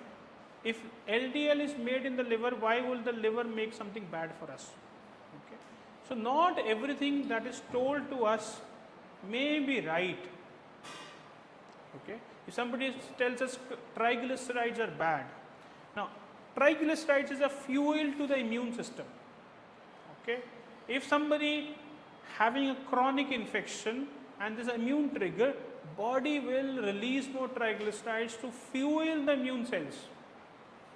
Now you do a snapshot of blood test and you see LDL is high, triglycerides are high. Oh my God, your triglycerides are high, your LDL is high. We think it is something body is unnecessarily doing. It's a lack of information or understanding, that's all. Okay. If body is doing something, there is a purpose to that. We just have to think it differently. Okay. For example, body is making ANA. Yes, ANA is causing a problem, but why would the body be doing it? What is trying to tell us? What is making the ANA to be high? Okay. So this is one critical. Anything, everything we are reading, you take it as it is, but always try to question it. As you grow in your practices, as you see a lot of patients, people, you see variance. You see what is in the book is not as in the patient. Patient is totally different what is in the book. So question, keep questioning, and then you build your own theories. We don't have to be told by somebody from outside always. Second is, she said that ultimately we have to convince the patient. If the patient thinks it is LDL is bad, doesn't matter what I believe, it's no relevance. I have to spend time making them understand what is it, what it means by that. The patient has to heal themselves, the mind has to heal themselves. We have to become more experts in counseling. Okay, we cannot do a 2-minute prescription. Patient comes in, we take the look at the readings and we prescribe something, this herb or this therapy, and then let them be. No, we have to become counselors, medical counselors, let's call it that way. Okay, so that we tell them why do they have this problem, why this marker is high. This marker is not a problem. This is the problem, and you have to work on this to bring this marker. Not that you start taking a drug. Slowly, it will, change is always slow. It takes time. Okay. Others, any thoughts? What? Some patient triglyceride is always high. Huh. If that may causes any problem to such patient, You test the microbiome, sir. Most. triglyceride is Yeah. It can be, sir. Infections, if we don't treat them, they don't go. See, people suffer from IBS for decades. A parasite protozoa has come, it is irritating the gut, and the person may be having IBS symptoms for 4 decades. Almost their life they have this problem. So it is not the genes. We say because of the genes.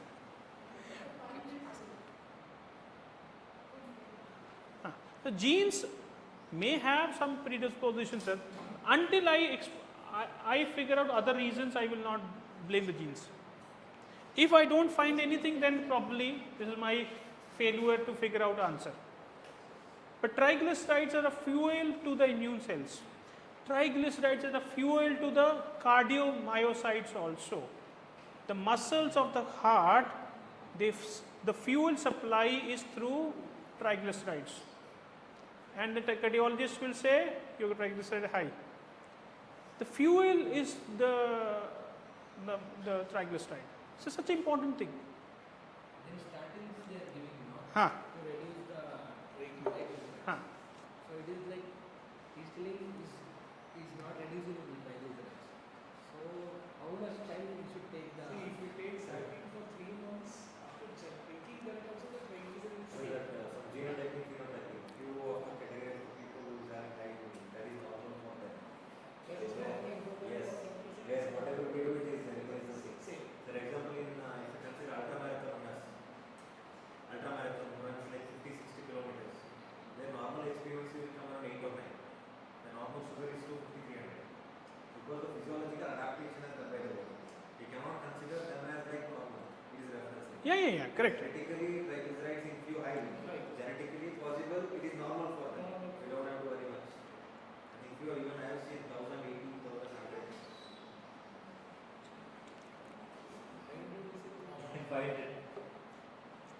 See, if somebody is of our similar kind of job work, then we can find some correlations. Let's say somebody in the sports industry, we need to evaluate the data and see is their body adapting for something or there is a problem. But I have seen a lot of patients with high fungal infection, triglycerides are high. We do antifungals, triglyceride will drop. So this is one population. Another population may have some other reason. Usually when my patient don't know what I ask usually, triglyceride cholesterol, I'll ask him to check even 3 to 4 previous reports. Either if it's in 200, 210, 220 or 190 is okay. One time it is coming 200, next time 250, next time 150. The marginal difference what we get, the range is, that is very low. Between it is there, reference rate. That is quite okay for them. You know, with the body is getting adapted to something. Yeah, possible. Also, if somebody has taken a fatty meal before the night and morning they have drawn the blood, triglycerides may look high because fatty meal will give them high triglycerides. It can come from the food, it can come from the liver also. So then we have to see the context. Normal ranges may not be normal for everybody. If somebody is in 20s, somebody is in their 60s, HbA1c may be different. We cannot bring the same HbA1c for somebody in their 80s.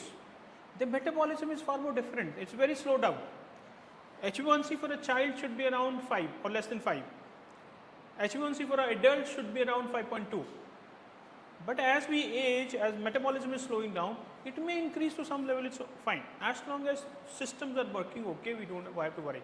But now conventionally, we want same HbA1c for every age group, which is a problem. Then somebody is athlete, somebody is a swimmer, somebody is something, they may have a different adaptations to their environment. Okay, I was asking, what did you learn in this 6 hours as of now that you want to implement? Mainly unlearn and relearn. See, because in our, basically, if one frankly tell, usually also, more than the naturopathy subject is studied more. Anatomy, you take visual, biochemistry, we are always focus on this. See, these are all we know our system is there, it is there, but we never need deep dive into it. This is the time, see, we are this is 6th or 7th lecture in functional medicine. Now we are starting to adapt one by one. This is beautiful, we are learning. This is the key. I keep telling everybody that I meet. See, just I was thinking, if 5 years when I started my first year, if something was happened like this, if you study these subjects, you are master right. But the good part is when we know the both sides. See, today the problem is for us, the challenge is the other side is opposing us. See, we are not opposing the Western medicine science. We are adapting it, whatever we can adapt. The other professionals, they don't think the way we think for them. They think they are superior and we may not up to the mark, and functional medicine is like a pseudoscience. They give them all sort of names to it. Now, only way we can go at par or better than them by knowing their shortcomings. And the shortcomings we will understand when we understand what they're doing, how they're doing. Then we can puncture holes in their theories. Okay? So we have to work hard more than them to understand their problem and their science and build our own science. So it is going to take a lot of hard work. Most of the doctors now, medical arts, they're sending referring patients. So one main advantage what we have here, we tell we don't give any medication for it. So your doctor is happy because we are not giving any medication. They focus on the lifestyle change. And mainly the psychiatric patients. And in one of the doctor, Krishna is from UK returns, almost around 15, more than 15 patients we are sent. And probably tell 100% we are not doing. All 15 patients they will do in a very good way. Oh, fantastic. Which they are not possible for them to do in 15 years. We have done in 2 months. Yeah. Yes. This is fantastic. Okay, next.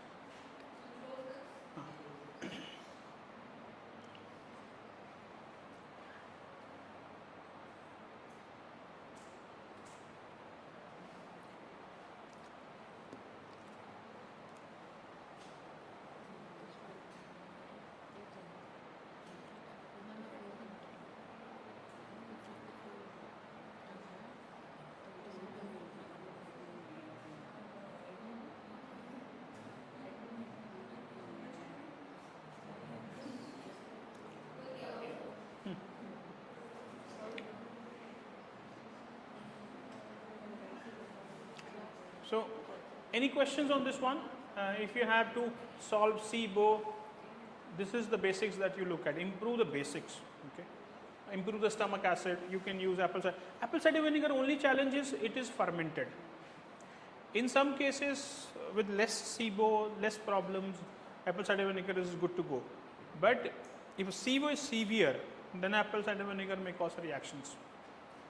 Because it is fermented, mother is there in the apple cider vinegar. It's not just acid. So it can cause some problems. So maybe betaine HCl is one of the choice you want to take, or ginger or things like that. Whatever. At the end of the day, we have to. Or I think Dr. Jacob has made some good products to improve stomach acid, herbals. So that is also a good choice. Next. So probiotics cause constipation. Probiotics can cause constipation. Most of the time they don't, but in some cases there is something called die-off reaction. Now, there is an infection which is slowing down the motility already, and you want to clean that, and you do some probiotics for that. Then temporarily some people may have constipation also. By its own sense, they will not cause constipation most likely. But when they are trying to fight off a problem, in the process of the fight, there could be die-off reaction, and the reaction can cause some level of inflammation and constipation may happen. Yes, in some cases it may happen.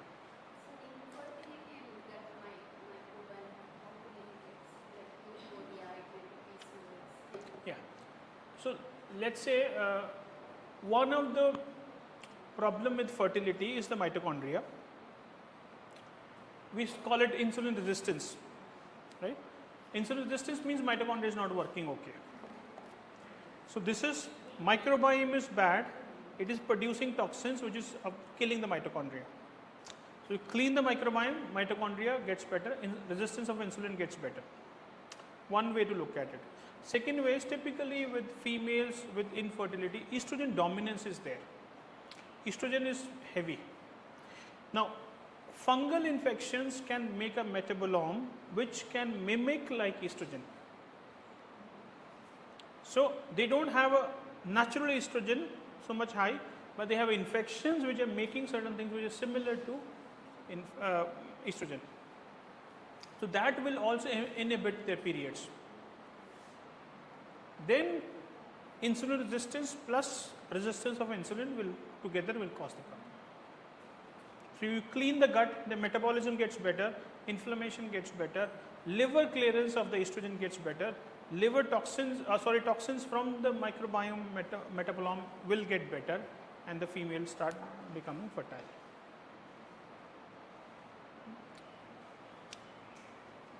So today research is very clear. Intestinal dysbiosis, leaky gut leading to autoimmune conditions. So going back, you want to clean the dysbiosis and seal the leaky gut. Next. Now, what is causing the leaky gut? Apart from the infections, chronic stress can cause it, antibiotics can cause it, acid blockers, which is PPIs, can cause it, gluten can cause it, painkillers, steroids, laxative, high sugar diet, food allergies, processed junk food. All of them can cause a leaky gut and become contributors to the autoimmune problem. So if we have a patient of autoimmunity, we want to tell them don't do it. Okay. They will prescribe steroids and Huh? you are having RA and all, they will prescribe steroids and this will And consequently, then see.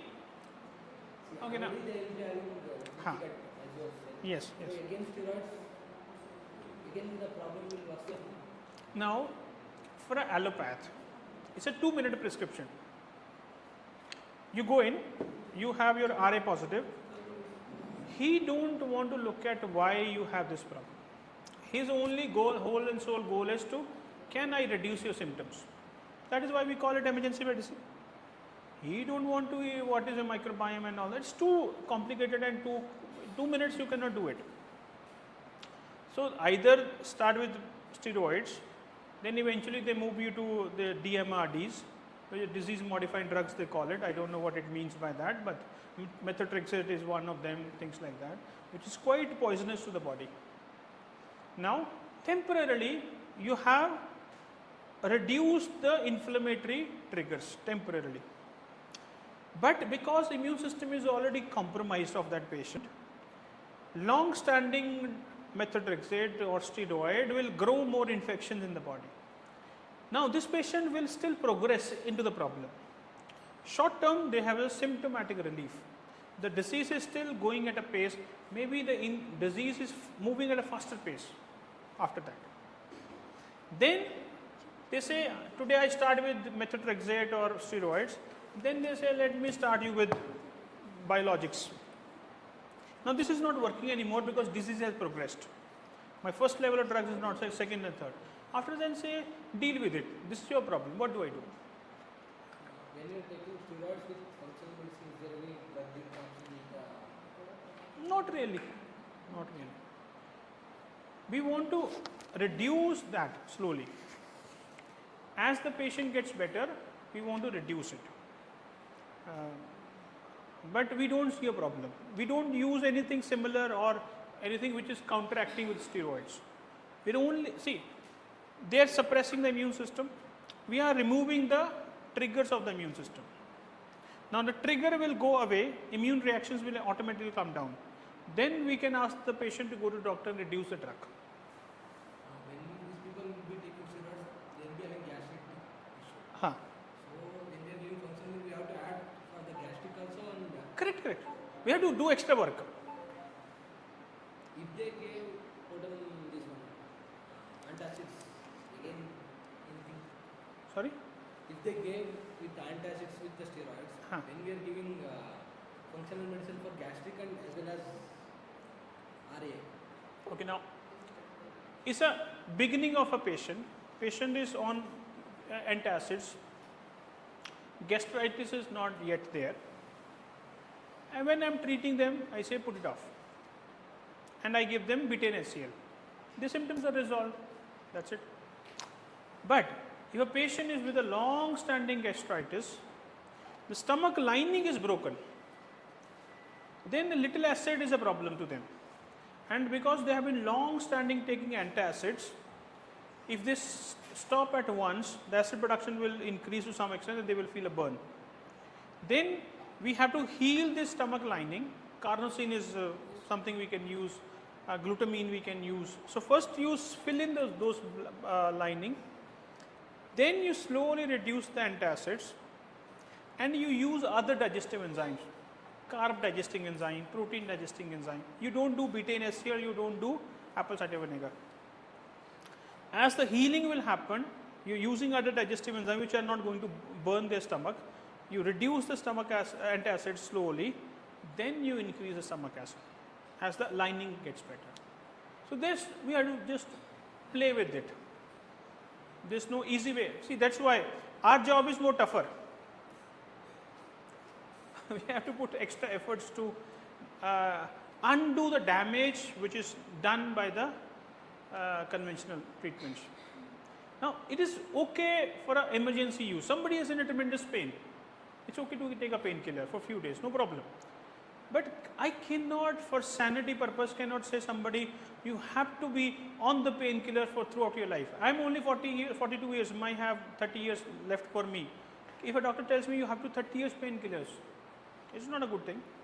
If somebody says, okay, you have two choices, you can take vitamin D or painkillers. Vitamin D is a biosimilar for me, rather I take vitamin D for my pain. Right? So as a human, I will accept that faster.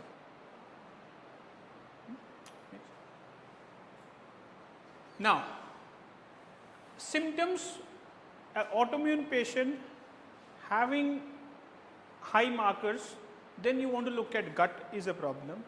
In the gut, these are some of the common things you may find in these autoimmune patients. They may have anemia. Lot of people with low hemoglobin, hemoglobin is needing proteins, needing iron, needing B vitamins. B vitamins, iron and proteins to make a hemoglobin molecule. Anybody with autoimmune problems, they may have anemia not because they are not taking enough iron, because they have infections in their gut, they don't digest well, body will keep the iron stores low and they may look like anemia. You clean their infections, you nourish the body, anemia will get better without iron supplements, most likely. This is common finding you will see. Next is gas and bloating. Fermentation, putrefaction is happening. There's more fermentation, more gas, bloating. Infections can slow down motility. They may have constipation or bloating, constipation and diarrhea, all of these things. Now, sometimes infections can cause diarrhea, sometimes infections can cause constipation or both. Some people have alternating IBS. They may have reflux because of the infection we discussed yesterday. Intra-abdominal pressure will increase, reflux can happen. Infections can cause nausea and vomiting also. After meal, if a person even feeling bloated after drinking water, fungal infection is something there. A lot of people eat a small tiny meal, they feel bloated. Low stomach acid plus infections. Undigested food in the stool with autoimmune, low enzymes and poor microbiome. Anal itching, fungal infection, parasitic infection can be there. If anal itching towards evenings, more like parasitic infection. craving for sweet and carbs. They feel relieved by it. They have so much craving they cannot stop themselves. They keep looking for it. It is not they are looking for it, it's an infection asking them to look for it. You clean their infections, the cravings get better. The sugar cravings get better. Chronic abdominal pain. The pain is just there persistently. Hardly any time they feel better, comfortable. There are some irritation is there. Then of course, even see, a lot of people they're not born with celiac disease.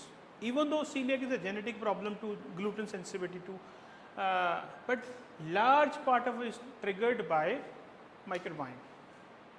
A patient may get diagnosed for celiac when they are 20 years old, 35 years old. Okay. So all this life they were okay, eating gluten, things were okay. But as they are going by, the microbiome is shifting, then the genetics becomes more pronounced. So hopefully, if we make the microbiome better again, they may be able to handle somewhat of gluten, even though genetically they are very, very reacting to it. So any patient, please at least make this checklist.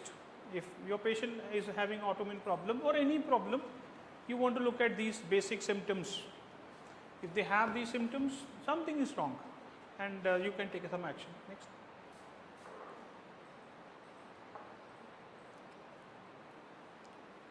Well, nowadays this is a fashion for sunblock. Everybody want to cut the sun. Okay. Now this is a hormone disruptor and it can contribute to autoimmune problems. Body lotions, plastics is becoming a major problem. Industrial household chemicals for cleaning things. Meat and dairy which is not organic, which has antibiotics, which has pesticides. Lot of the feed to the animals in the this farms where they have chickens, they feed antibiotics to them, heavy dose of antibiotics.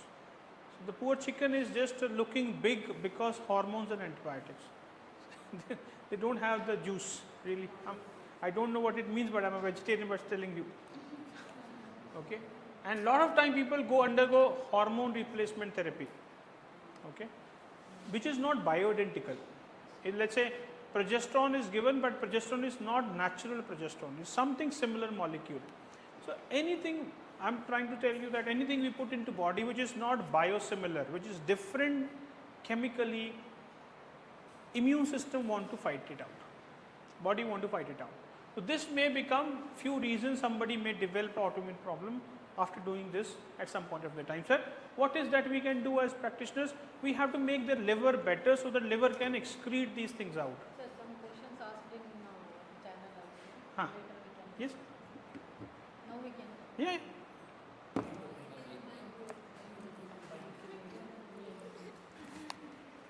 Sir, I think Sujata Dinesh has asked, some herbs in natural form are mixed in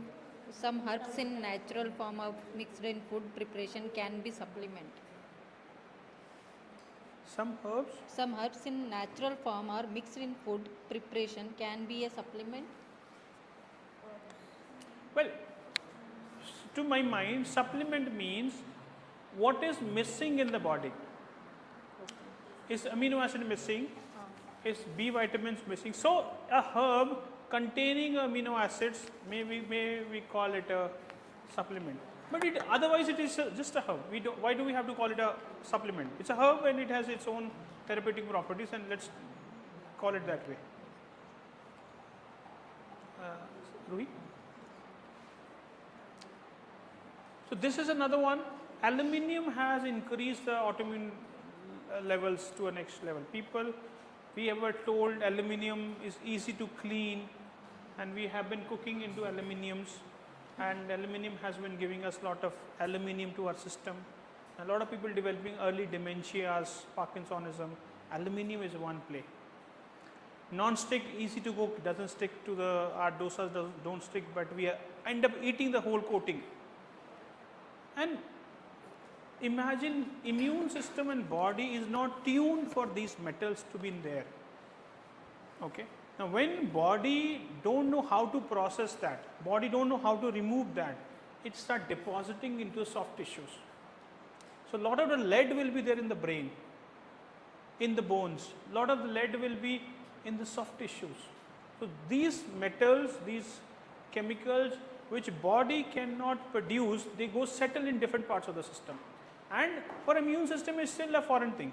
It still keep reacting to it. Body is not able to handle it, but this is where a lot of time when you do chelation, you remove the heavy metals, their inflammation calms down.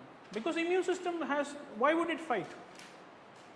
Okay. Now chelation is a more chemical process, but it is a potent, good process to remove unwanted things which body is not by itself able to remove. I can give chlorella water, I can give pectosol, sometimes it is enough. In some cases it is not enough. If you test, retest, the metals are still very high. Then you have to deploy these chelation processes to remove the metals so that you calm the immune system down. Next. Well, hydration is another one which is important for the mitochondria. And if hydration is not happening the right way, mitochondria is not getting healthier, autoimmunity can build up. So, water should be structured, which should have a hexagonal structure, and it should have enough minerals into it. Okay. So good quality water should have a structure. Typically what I say to my patient, take a glass of water like this, keep it under sun for 3 hours, let the sunlight pass through it, infrared light will supply electrons to the water, this water becomes more structured and alkalinity will improve, and before drinking they can add salt into it. Okay. Celtic salt, Himalayan salt to add minerals, because I am living in Bangalore, you can expect that we don't use RO water. RO is a bad thing, but water that Bangalore has even worse. So you have to do something about it. You have to remove the metals or chemicals out of the water or infections out of the water. But then after doing RO, you put it water under sunlight, let the sunlight pass through it, and then put your salt into it. Now your water is relatively more alkaline, your water is relatively more structured, and your water is also remineralized by putting salt to the taste. How much salt I need? To my taste. Now another allopath system is dead against the salt. Salt is, see, minerals are important for our system. Okay. Now for therapeutic purposes, let's say somebody comes to us with a high BP. You reduce the salt, BP will reduce. But what is that we are trying to achieve in that? If you don't give enough salt, the water in the system will reduce. Okay. Relatively the volume of the fluid in the body has reduced. BP, your vessels become more rigid. That is giving you blood pressure, not the volume. Your vessels are becoming rigid, it's leading to high BP. Now I reduce the volume. I'm a smart guy, let me reduce my volume. On the BP machine my volume looks good, my BP looks good, but the actual problem is still persisting here. Okay. So I need to make the vessels flexible again. That should be the work I should be doing. By reducing the salt, I am reducing the volume, numbers look good, patient is happy, I am happy, job done. But this is still persisting. Now this is where good quality water and salts are important to regain the elasticity, because blood vessel has a muscle, smooth muscle has a mitochondria, and that is deciding the flexibility of it. Okay. Next.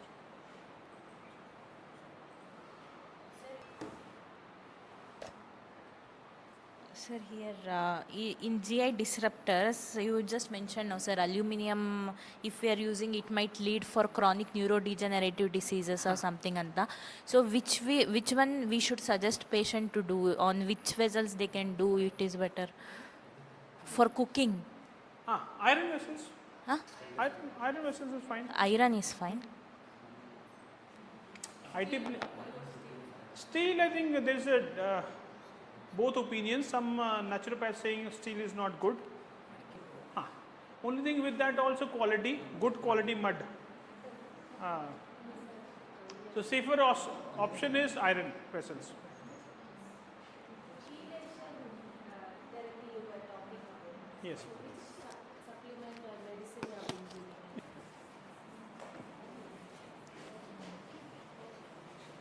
giving. One is called DMSA. Okay. So these are two molecules typically available. This has better affinity for lead. This has better affinity for aluminium. Though they can work on any metal, but if you have more lead into the body, then you want to do EDTA. If you have more aluminium, you want to do, or mercury also, then you want to do DMSA. Okay. If all of them there, you want to use both of them. Okay. Now, typically EDTA we do IV infusions, but luckily nowadays we have rectal suppositories available, which is easy for us. But we need to test before we are doing it. Now, only thing we have to be careful when we do EDTA, we have to, this will bind the metal and it will pass through kidneys. So kidney may take a load when we are doing chelation. See, if heavy metal is there, we have to remove it. There is no question on that. But if organ system is poor, especially excretion is poor, we have to go slow and mild. So depends on the kind of patient we are working with, we can deploy either one of them or both of them. So you can learn about, read about chelation, and then probably in the next sessions we can discuss more on that also. Now we discuss about lectins. They also can potentially contribute to autoimmune problems. So lectins are proteins that plants are using as natural defense against pest and fungus. They are usually on the outside, not in the shell. And when we don't soak almond, when we don't soak dal, then lectins can really be a problem for us.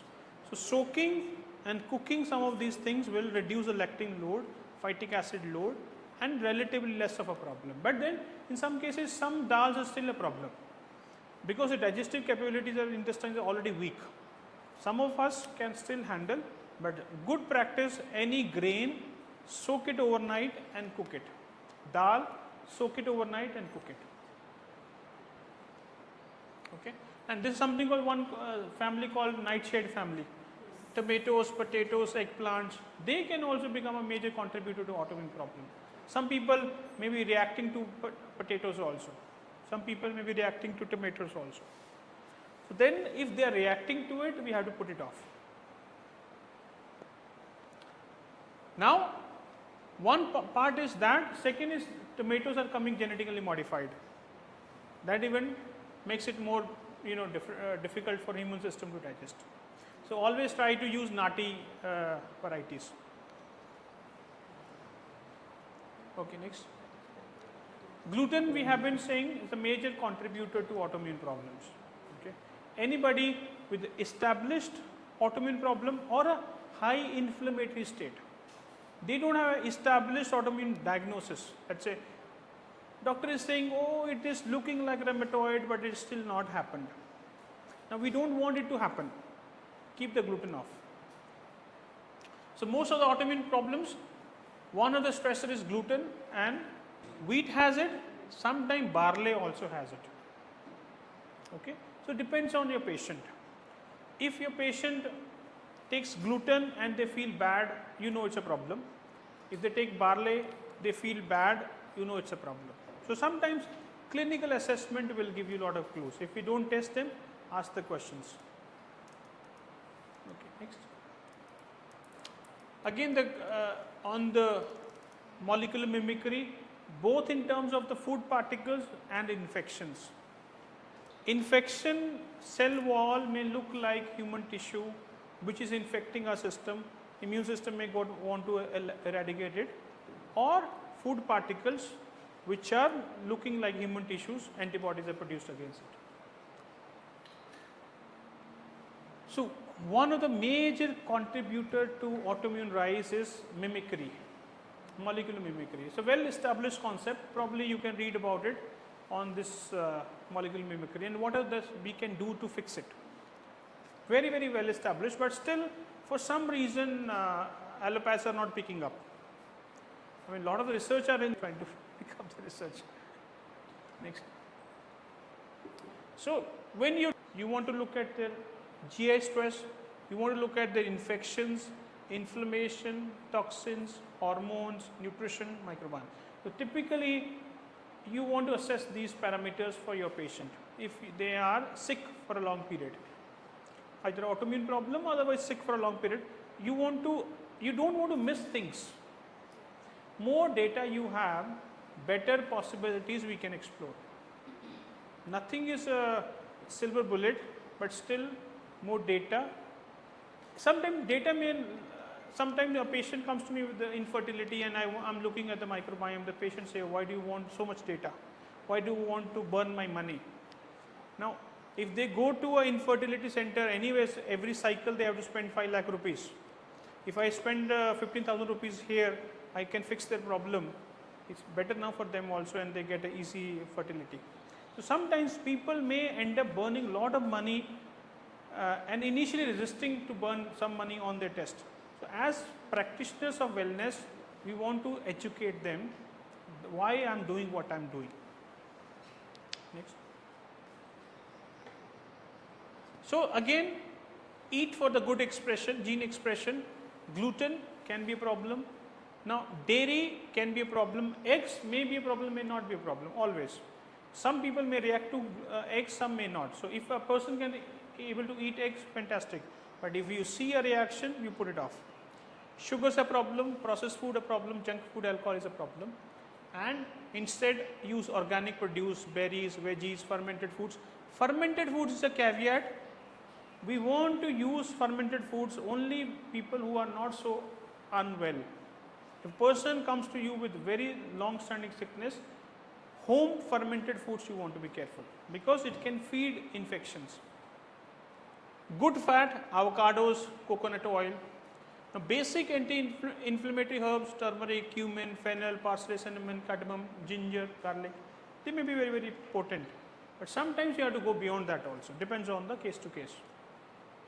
Now, based on the test results, based on symptoms, you may use some nutritional supplements, whatever is missing. If vitamin D is missing, protein is missing, and a little bit of support from supplement, so that patient, just like emergency medicine, somebody with a, if somebody comes to with a chest pain, and this is let's say heart pain, okay. Now this heart muscle can get damaged because your vessel is blocked, one possibility, or the flow is still there, but muscle does not have enough mitochondrial function. This mitochondria in the cardiology world, this is missing. This basic nutrient medicine also. A patient came to me from Mangalore. He was asked for a heart transplant. His heart was not able to pump enough. Ejection fraction was around 30. Generally, ejection fraction is 65%. His was 30, not able to contract enough to produce energy to push the blood. He was asked for a heart transplant. I gave B vitamins, carnitine, CoQ10. His muscles started producing enough energy, pumping improved, ejection fraction improved.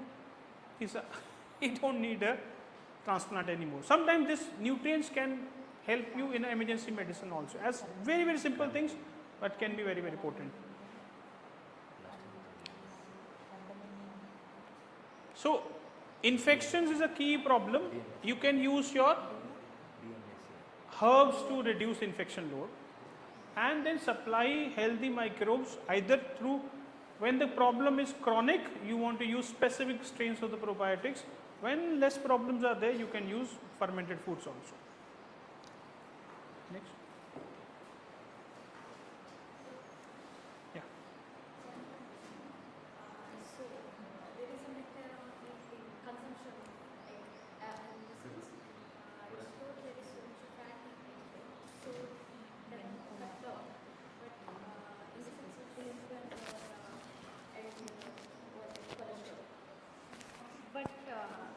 but there is, it's also loaded with like good amount of vitamins A, D, K, B12 or antioxidants and all. What is your thought on consumption about like cutting down the egg yolk? Well, I just clearly saying fat is a crucial part of our human system. Good fat is never bad. Good fat is never bad when we do in a limit, in the amount that body needs. So, if you cut off the nonsense created by the industry, we need good fat, and for that good fat we need egg yolk also, and it will bring a lot of good things also. So, please 2-3 eggs in a day, no problem. I don't eat that, but for a healthy person they can eat it, and for sick people you can do it, no problem, absolutely no problem. No, you don't need it. Fat are anti-inflammatory. Good fats are anti-inflammatory. My vessel, okay, now another important thing we'll discuss in one of the sessions. For example, this is my blood vessel in the heart. It is getting inflamed. Inflammation leading to atherosclerosis, thereby clotting is happening and it is getting blocked. Now, the trigger came from inflammation. Let's say there is LPS from the gut. Gut is making toxin LPS. LPS doing a damage, leading to LDL coming here, settling in here. Now, if I cut down LPS, this will not happen. Okay. But when we take a cross section of this, we find fat molecules and we blame the fat. Fat was never a problem. Fat is a rescue thing. LPS possibly one of the thing. Lead is one of the thing. Calcium, too much of aluminium can be one of the thing. Okay. So, inflammation triggering the damage, leading to more fat deposit is the process. But because we look at the microscope, we find the fat, we blame the fat. So, if this person takes good fat, this inflammation will reduce and damage will reduce. Okay. So, fat is not a problem. What about the unstable plates? Huh? Unstable plate. It will be because of the stable plate. Well, unstable plaque anyways, what can we do? See, you have to understand, inflammatory processes are trying to stabilize it by sclerosing, by causing some fibrosis. If not enough fibrosis has happened, nothing anyways we can do. So, let the immune system do its job. So, yes, at maximum we may put a stent and stabilize it, but then that is out of scope of our practice anyway.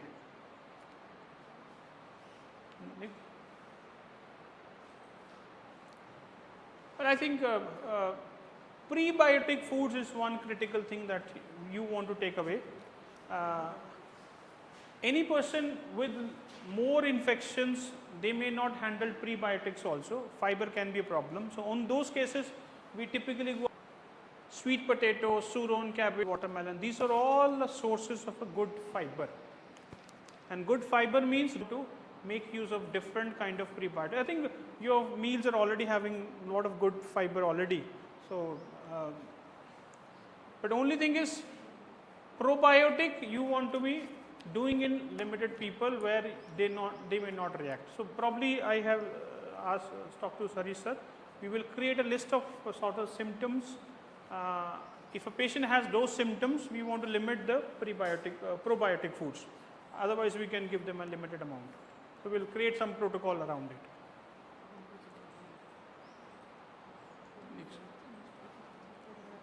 Well, see, this is if a patient comes to me with an autoimmune problem, this is what typically I do. Okay. If the proteins are low, I give them proteins. If the B vitamins are low, I give them B vitamins. If digestion is compromised, I give them digestive enzymes. If omega is low, I give them omega, zinc, magnesium. Now, infections, I use gut cleanse which has berberine, or you can use oregano, active garlic, which is active ingredient of garlic. Then this is from the castor oil. Okay. So, month one you use one herb, second month you use another herb, third month you use another herb. Okay. And this is a set of probiotics probably you may use. This is more species to help the candida. This is the spore probiotics. This is spore plus pre and postbiotics. and rhamnosus is good for the Clostridia. So basically just a guidance. You may not use as it is depending on your patient, but you feed what the patient needs, you clean the toxins, so zeolite, cholera, fulvic acid, fumic acid, charcoal, different things you can do for the toxins in the body. You clean their infections, you replace the healthy microbiome, and you will see your patient will start getting better. This is one of the thing I typically put into practice. Now there are 4 or 5 pillars that any patient you want to look at. Okay, and based on that you can design your own protocols. Next. Next. एक और slide. Next one.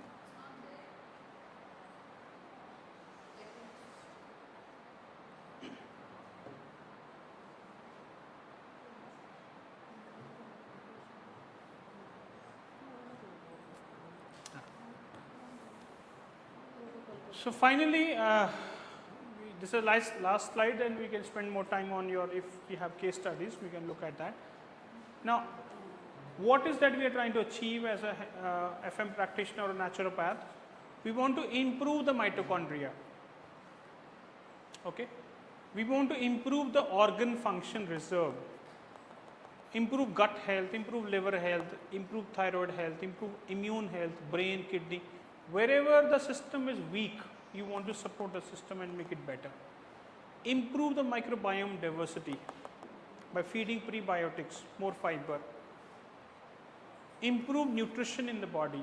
Test what is missing and feed what is missing. Make sure the person is getting sunlight and darkness both. If neurotransmitters are out of balance, we can test and see what is missing and we can take action on that. Stress is the problem, work on that. Hydration is important, sleep is important, physical activity is also important. Okay. If we work around these fundamentals, your patient will not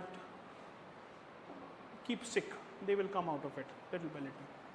Well, this is from my side, and then we are open to questions. And sir. After doing the gut microbiome test, see we identify which are the microbiome or virus in this diversity. If we provide the customized probiotic, which are less, Sir. see now we are doing the customized probiotic. How does it help? Along with the antimicrobials, if we feed the specific probiotics, which is missing, it is useful. But only in sensitive cases we may want to limit some, let's say, generally when mostly in the market lacto-species probiotics are available based on the missing ones. In majority cases we can give, it will helpful because this is a missing one, we give an immune signal by using that species, which is good. But in very, very chronic cases, we want to start certain species only. So maybe sir, we can again create one kind of a checklist where we can use customized probiotics, and where we have to still, even let's say there are 10 species missing, but we only use one species initially as a probiotic. We don't bring the 10 species at one. In few cases, not every case. But we can make some protocol around it and to help the decision. Now, along with the gut microbiome, we are doing customized probiotic. So initially, the patient has to tell, that is a separate charge. Patient has to tell, I want customized probiotic.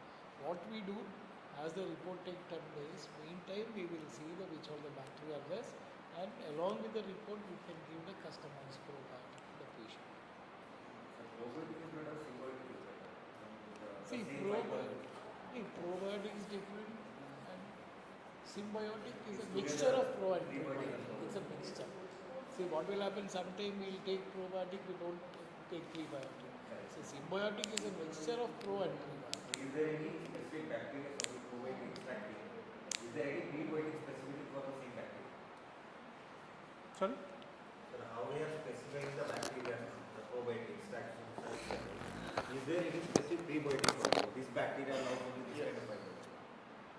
Good question. I think I can work on that. I can prepare Because some. see, if we give in a symbiotic, the survival chance is more. Yeah. And simply we are taking, it might not survive. Yeah, fair point. Very good point. Yes. Probably we can think about which specific prebiotics can feed specific probiotics. For example, loose syrup, loose which is cellulose, which will specifically feed bifidobacterium. So maybe we can look at the food part of it, which different food fibers will feed different. Maybe we can prepare a list of it. So I want you to drop these questions in the WhatsApp group, so when we meet next, I can prepare some of these slides around it. Yes, it is important. But typically, again, we go, what is the patient is allowing us. But yes, if we become more precision, it's good for our patients. Because patients are at least 7 days there with you. So you can feed them those specific foods. Makes sense. Yes. See, if you put fructose oligosaccharides, no? That is prebiotic. Sir. Yes. So what we do, we add fructose oligosaccharides as a prebiotic along with the supplements. It acts as a prebiotic. So this also, if you study the blue zones yesterday I was talking, if you study the fecal samples of them, the bacterial variety what we are having then is very different. Yeah. They are having so much variety of bacteria because of the diversity of the food what they are eating. Yes. But we are not eating that much diversity. Hardly 15-20 varieties we might eat. So the key is the diversity. Yes. So it is telling us indirectly. So different strain of bacteria, it's different fiber is there. Something. So now if you identify that, I think If diverse in African where they Barbados and all, they eat all raw and all. correct. If you do the test, their diversity is excellent. And they don't have, see, they don't even they eat raw and all. If you do the test, then because as the diversity is good, microbiome is good. If we instead of giving only probiotics, we can add fiber also in that. Like how the marketing symbiotic they are doing. Yeah. So it will help us the patient for a long time. We can create a list, sir. Maybe we have to sit some, you have to give me some time because we have to dig some research, but we can find some answers to it. Yes.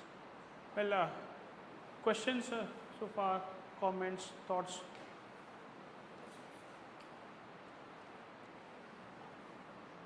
And we can take the cases of course, if you want, we can spend time on discussing those cases. Only one case I have seen like zero improvement. We can let us. Last year the patient was here. It was a minoxidil induced psoriasis. Okay. So like almost 2 years. ಕೇಳಿಸ್ತಿಲ್ಲ ನಾನು? Yeah, the patient was around 40 years old, male patient. So mainly when he was in 20s, 25s, he used to take the minoxidil, like 1% or something he was taking. Then at the age of 38 or 39, he just to a medical like OTC, he has taken 5% minoxidil. Okay. So after that, the whole body started psoriasis. So they diagnosed as the minoxidil induced psoriasis.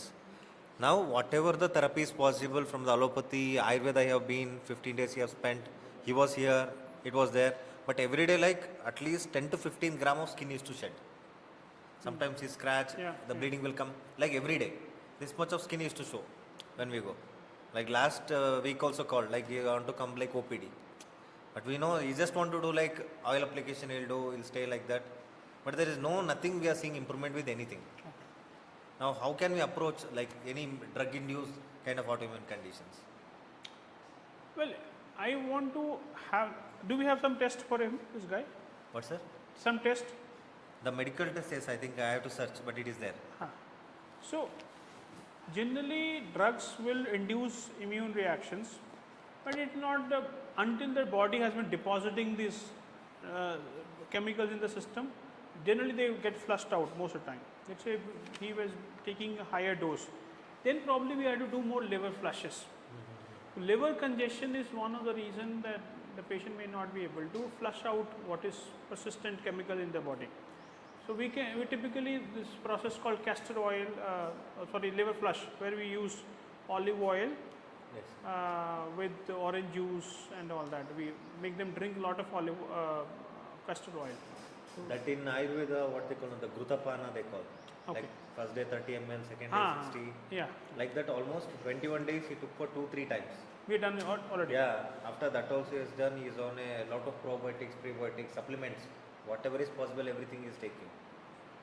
Okay, so And it's now a ve- let's say if we have liver enzymes are okay, alkaline phosphatase is okay, bilirubin is okay, direct bilirubin is okay, then we have to look at other possibilities. He may have parallelly developed some other infection in his body which is not going away.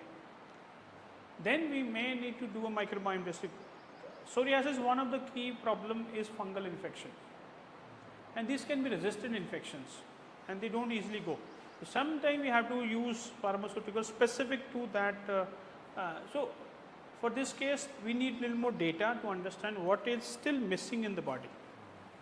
Or the other possibility which can, see, it may have diagnosed as drug induced, possible that it started with that, but there could be other predisposing factors already in his body which are sort of player, and on the, so this is something called allostatic load. I will start manifesting a problem when overall load has increased. So I have this problem, that problem. On the top I brought in minoxidil. The overall load increased and my body started presenting a problem. I may have been just diagnosed with this, but other things will still be my problem. So we can look at the data and see what may I possibly. think I'll collect the data and I'll share. Huh. Yes. Well, I think now we have 1 hour. I want everybody to at least ask one question of what we have learned or anything. Everybody's one question at least.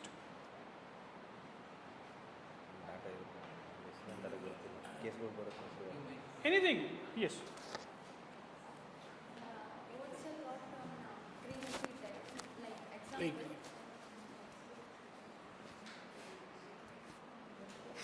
What's your thought on again green-free diet? Example, like some patient who are dealing with example like anorexia nervosa, they are like given with high carbs and high protein diet. Okay, like if you are practicing grain-free diet as well, is it good in good for like long term practicing grain-free diet? Because there are a lot of nutrients in grains and stuff. Well, again the point is, are we feeding enough nutrients? Body needs nutrients. Whether it comes from the grains or come from other forms, that doesn't matter. As long as the body is getting what it needs, that's all that matters. Now let's say phospholipids are required, proteins are required, fats are required, minerals are required, vitamins are required. So if you can do grain-free diet but a balanced grain-free diet to feed what the body needs, no problem. Grains are inflammatory in nature, most of them. Tough to digest, especially for the modern people. People like us, grains becomes very hard to digest and extract the nutrients. So it may cause a lot of inflammation when we don't digest it well. Huh. No, see, culturally we have been doing something, but are we living the same life that our parents would have been doing it? Which means our parents would go under sunlight, they will sleep at the right time. It was not as refined rice as they have been. Now we having more refined rice. Alongside we are doing so many other things in our life which they were not doing it.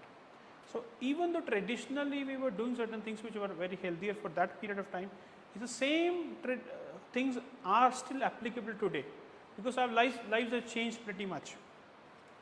Okay? So we have to adapt to this time frame. We take the best practices and see if it is really working. So at the end of the day, our job is to make sure our people and us are not keeping sick. If that style is keeping us unwell, fantastic. But if still we are unwell, what is the change we have to do is what we have to look for. Questions? Yes. I spend so much time, I should be knowing that it is relevant for you.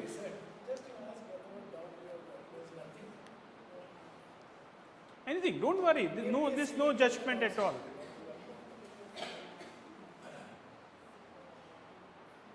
Yes.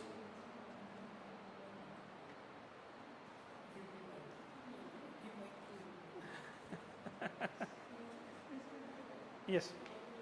So we talk a lot about inflammation. Yes. If I'm supposed to, Ah. if I'm explaining inflammation to a layman, I can't talk about mitochondria. Grains cause inflammation. They will ask, what exactly is inflammation in the body? Usually, I tell talks are usually talk like this. See, inflammation it can be like two faces of a coin. Ah. One way it is very good, one way it is very bad.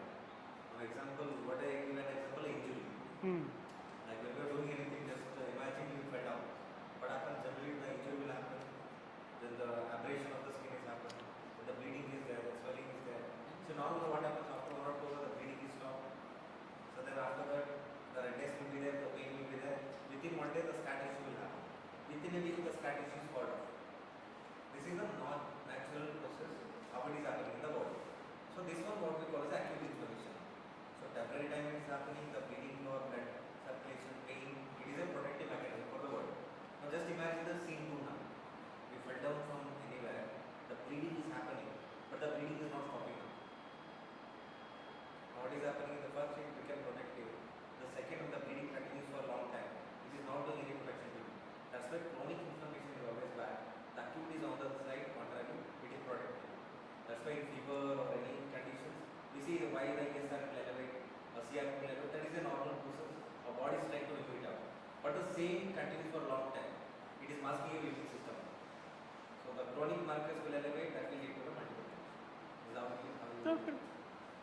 Well, in simple terms, any swelling is representing inflammation. Somebody is obese, inflammation is there. When cells are inflamed, they start, it's like your sun. When it becomes less active, it will start increasing in size. So when body is inflamed, it start losing its energy, the size start expanding. If you hit something, the size is increasing.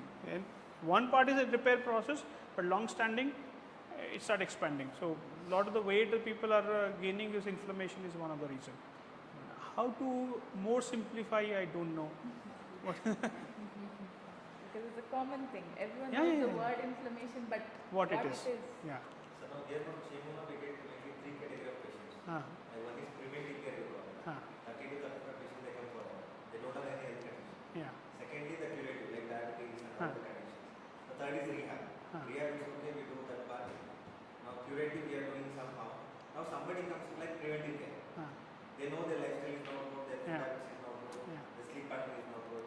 Now how can we approach this kind of patients? The blood marker, everything is perfectly normal. So an informed to give any inputs to the patient. Like who comes, like preventive care.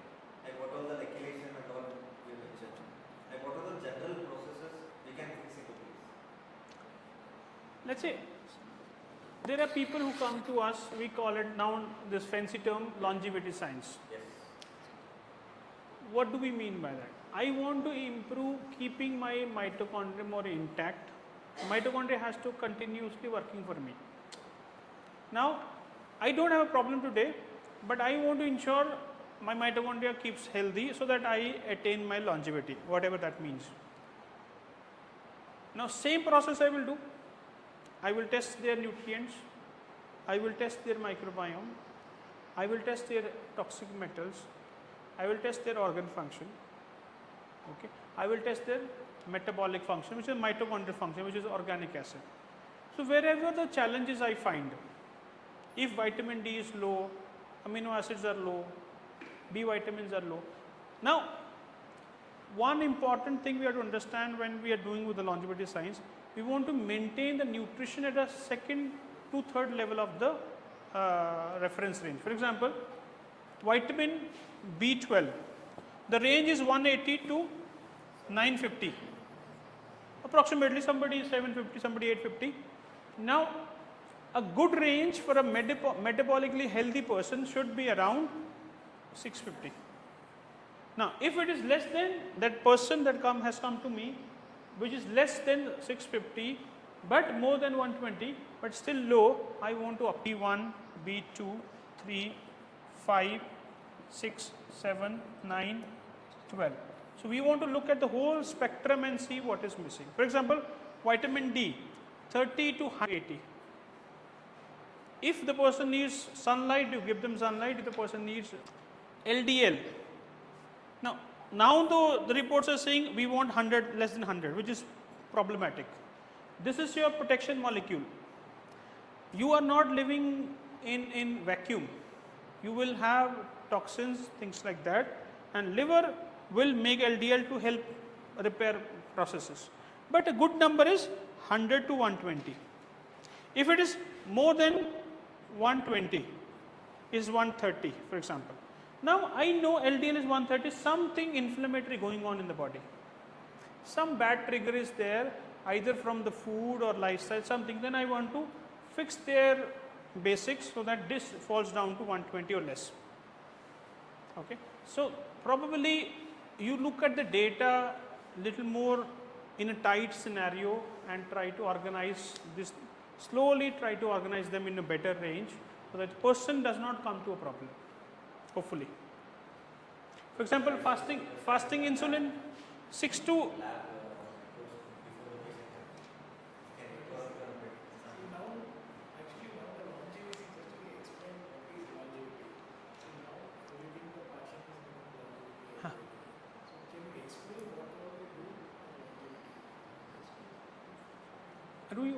slide जो FM practitioner.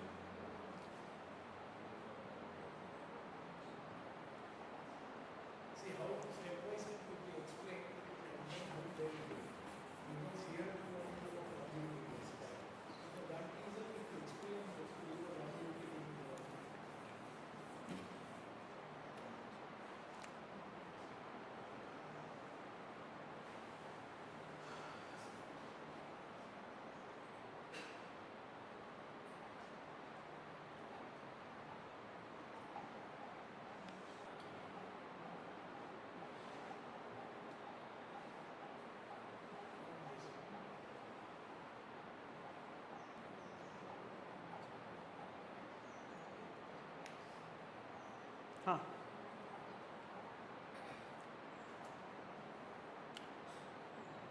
Well, this is what we want to achieve in longevity science. Okay. Now, my mitochondria, as I'm till the age of 22, mitochondria number is increasing. Okay. After 22, start decreasing anyways. Now, I want to reduce any further unwanted damage to the mitochondria. My lead can cause damage, aluminum can cause damage, mycotoxins can cause damage, low nutrition cause damage,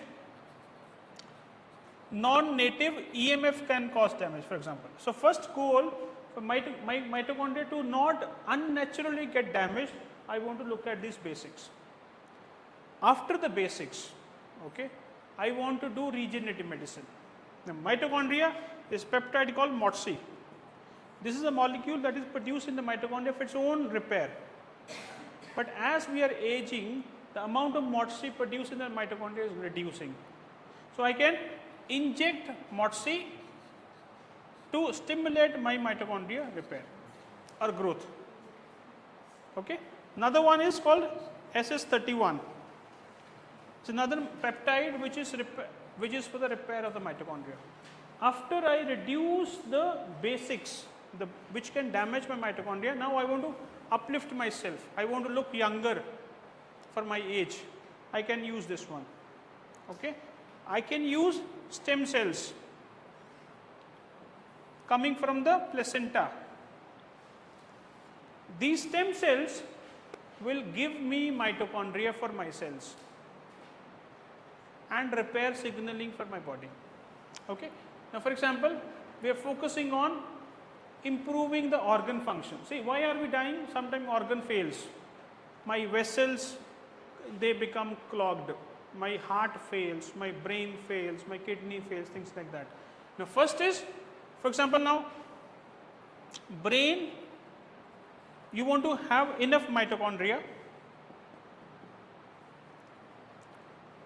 Then you want to improve neuroplasticity.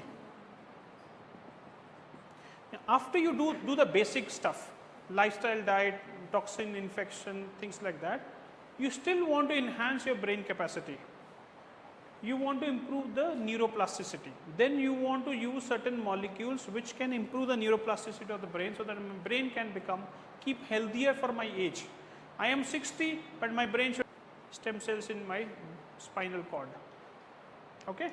I can use lion's mane mushroom, for example.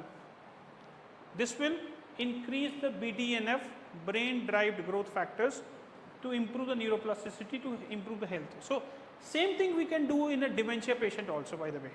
Okay, now this is not only for longevity, we can put this whole science into the disease patients. Then cerebrolysin. This is a pig brain derived peptide, very, very potent. We can give them orally, we can do IV. This will improve the BDNF, improve the neuroplasticity and improve the brain. Okay, after the basics. So like that, you can improve your thyroid gland, you can improve your kidneys, you can improve your heart, to improve the organ function. Okay. Dead cells in the body. See, the dead cells are more, the energy production will be less. Yes. So how that it is become information on mitochondria cells are dead? How to remove the dead cells? Fasting, sir. Fasting. So longevity science, fasting is one of the protocols. Yes. Body will automatically flush it out. Yes. Now let's say, as the females are after menopause, progesterone is low, estrogen is low. Now you still want to maintain your wellness. Based on testing, we can do bioidentical estrogen and bioidentical progesterone, bioidentical T3, bioidentical T4, bioidentical DR. So a lot of the hormones we can feed it from outside based on the need. So that way, after the age also, when the body is deteriorating, you do the basics. Beyond the basic, so much we still can do. All of us can learn and put into our practice slowly. Sir, is there any way to increase that mods? Huh? Mods, see. What say? Peptide. No. That will heal the mitochondria. If we increase that one, Yeah, automatically see, body will be. first of course the nutrition and all that basics, fasting and all that. But then it's still not, we have to inject from outside. We can inject mods see from the outside. Ah, yes. Directly we can do instead of supplements that one. No. So see, at last you are telling about the mitochondria is the main functions. Ah. So mitochondria, if we have Sure. to increase the energy for that, Ah. directly we can go for this one. Correct. Now, it's like a car engine. Car engine still needs the spare parts. Okay. Now you can put nitrogen into it to run it faster, but you still need the spare parts of it. Now let's say one of the spare part in the mitochondria is B9, vitamin B9. If I give nitrogen, which is MOTC, to the mitochondria, it will consume B9 faster because it needs that. Okay. Now if I don't have B9 enough my body, it gets consumed. Then after that, if I keep giving MOTC, no results will come. I can push it for repair, but still the basic raw material will be needed. Let's say I want to grow my hair. You give me a signal to grow my hair, but I don't have biotin in my body. I don't have keratin in my body. Signal is no good. It's like car engine. You pushing the push button. You keep pressing, but there is no fuel. It will not start. Basic has to be done.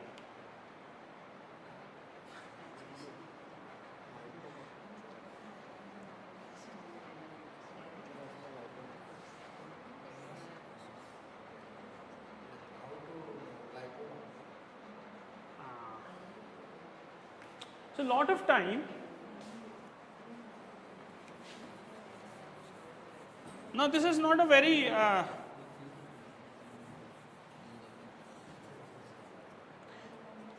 so I just different people may do things in the body differently, which as a science may not understand, but toxins are wrapped in fat.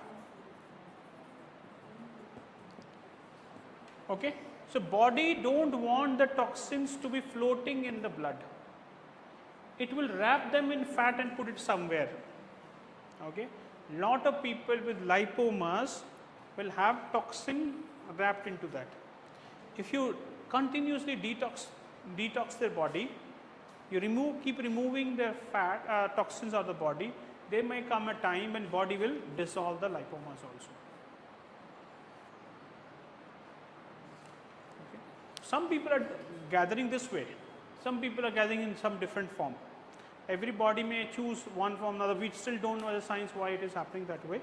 Some people are putting in the bones, some people are putting in the brain and getting early dementia, some people are putting in the muscles, we don't know, and some people are creating this lipomas in the body. I think practically we can do detoxification continuously after testing and keep doing. Slowly body will start dissolving the lipomas.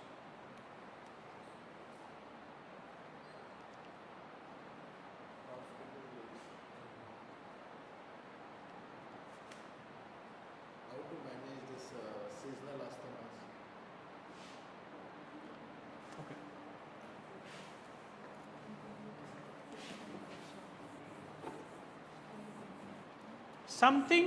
Some toxin or inflammatory trigger is mast cell activation is happening. This will leading to histamine. This is leading to bronchoconstriction. Okay. Now, I am in a state where my immune system is inflamed, but I am asymptomatic. My allostatic load is okay, but still bad, which means no symptoms, okay, but it is high. Fair? My toxin load is bad, but no symptoms are there. Now comes a season where there are more toxins in the air, which is seasonal allergies. Now season will come, toxin overall will increase, more inflammation come, then this trigger, then eventually bronchoconstriction. So what do we have to do? Overall toxic load you have to reduce. If overall toxic load you reduce, then seasonal allostatic load will still remain low. Then this will not happen, this will not happen. So it is not that everybody should get seasonal allergies, but because the system is already overwhelmed, any small change will put them off. But if you clean the system, then they will not have seasonal allergies.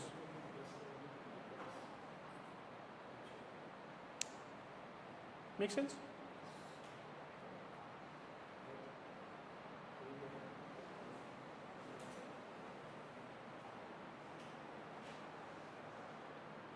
Questions?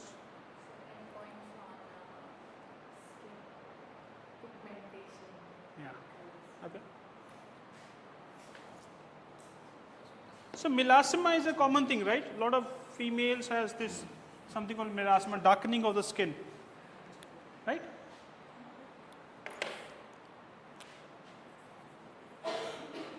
Melasma is darkening of skin. Some patchy skin will happen, right?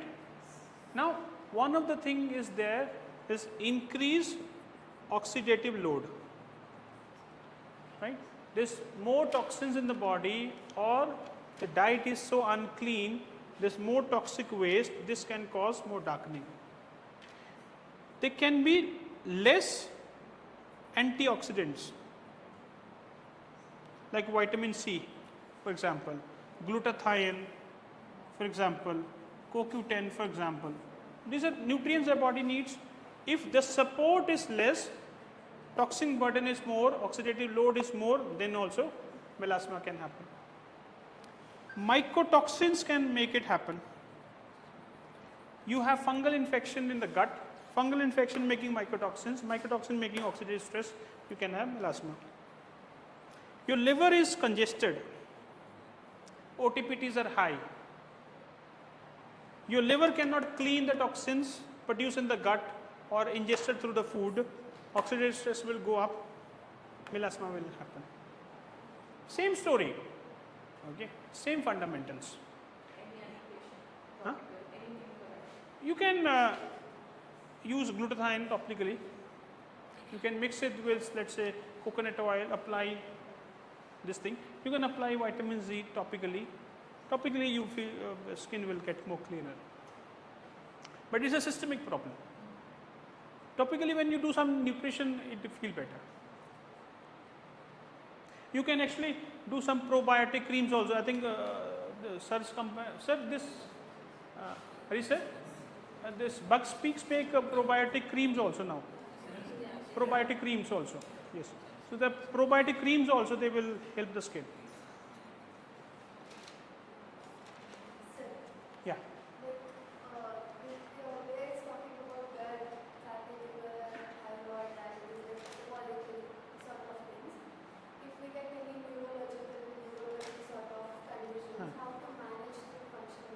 Okay.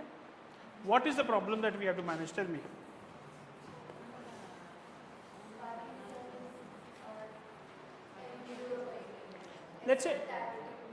Let's say dementia. Simple, no? But it sounds a little more complicated. Let's say dementia. Tremors also. Tremors. Huh? Tremors. Tremors, okay.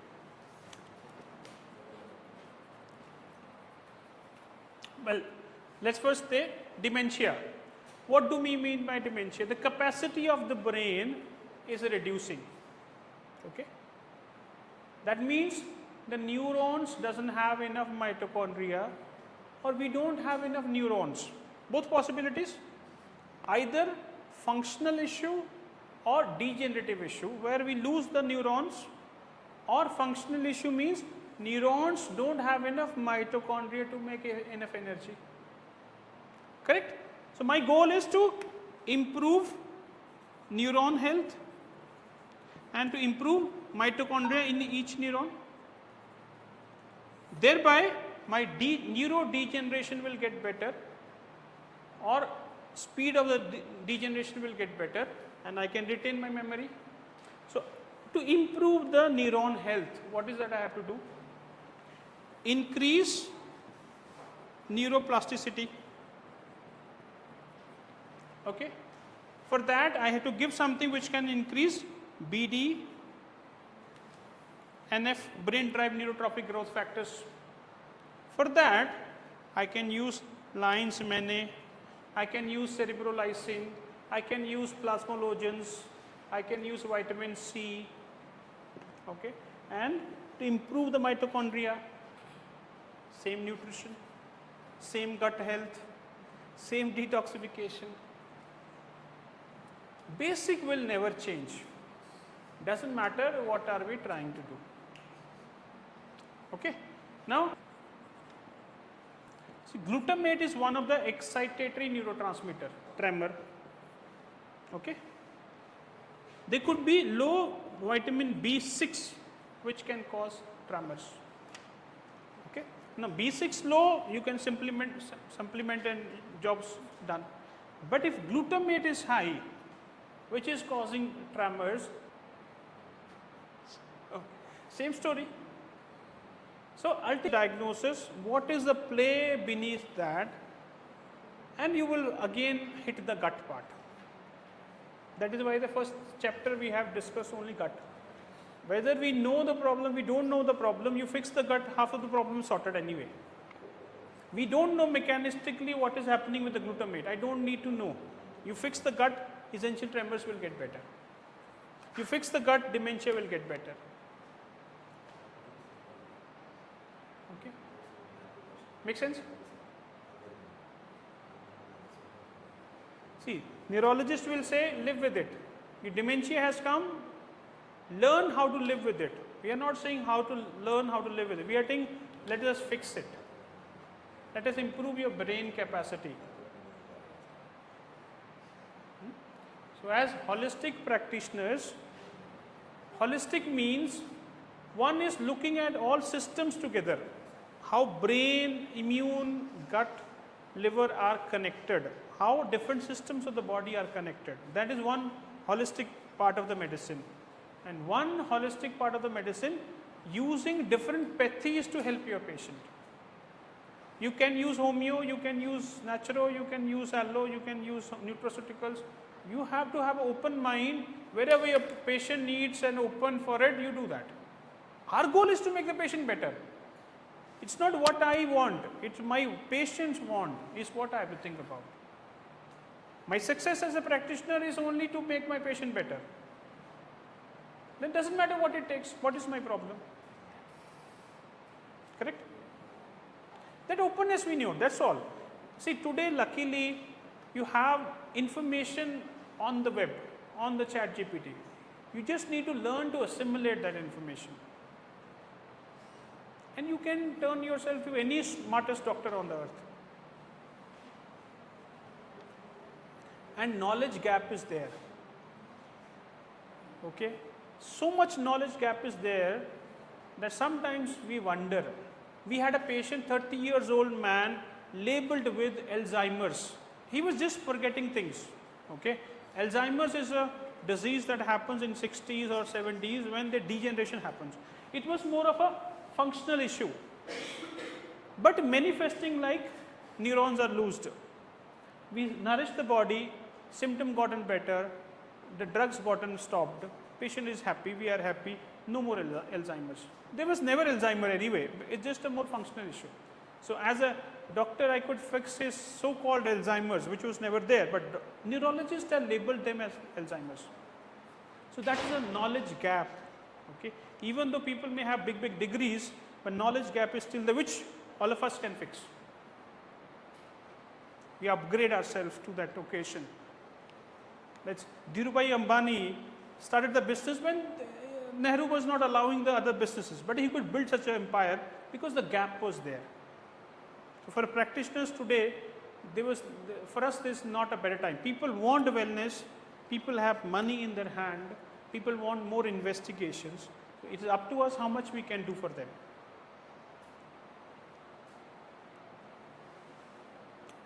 Board, huh? Questions?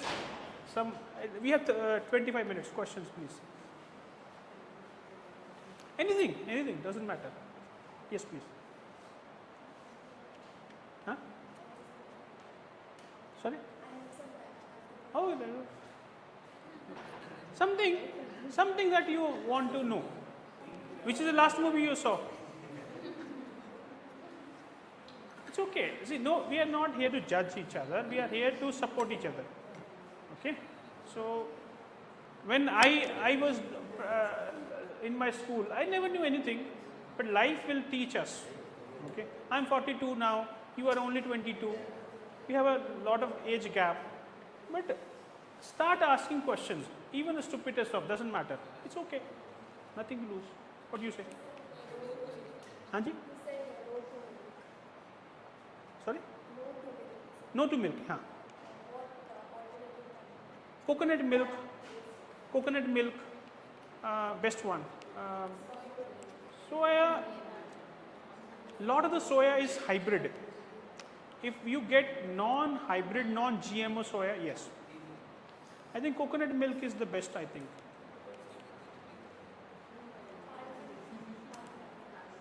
Almond has lot of anti-nutrients, phytic acid.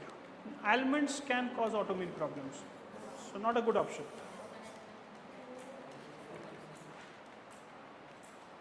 Questions?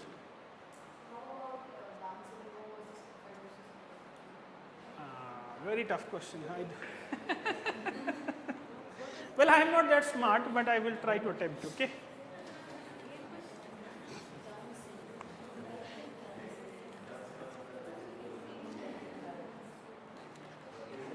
Now, cystic fibrosis.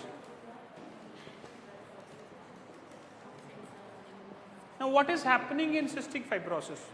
Okay, they are not able to clean up their mucus, which are being formed in their different organs. For example, in the pancreas, in the lungs, the cleanup of the mess is not happening. That is because of the genetic change that they have.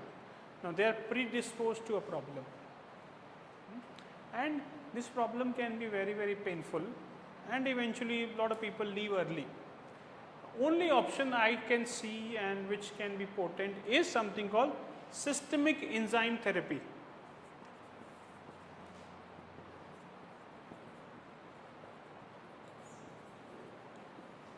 Okay.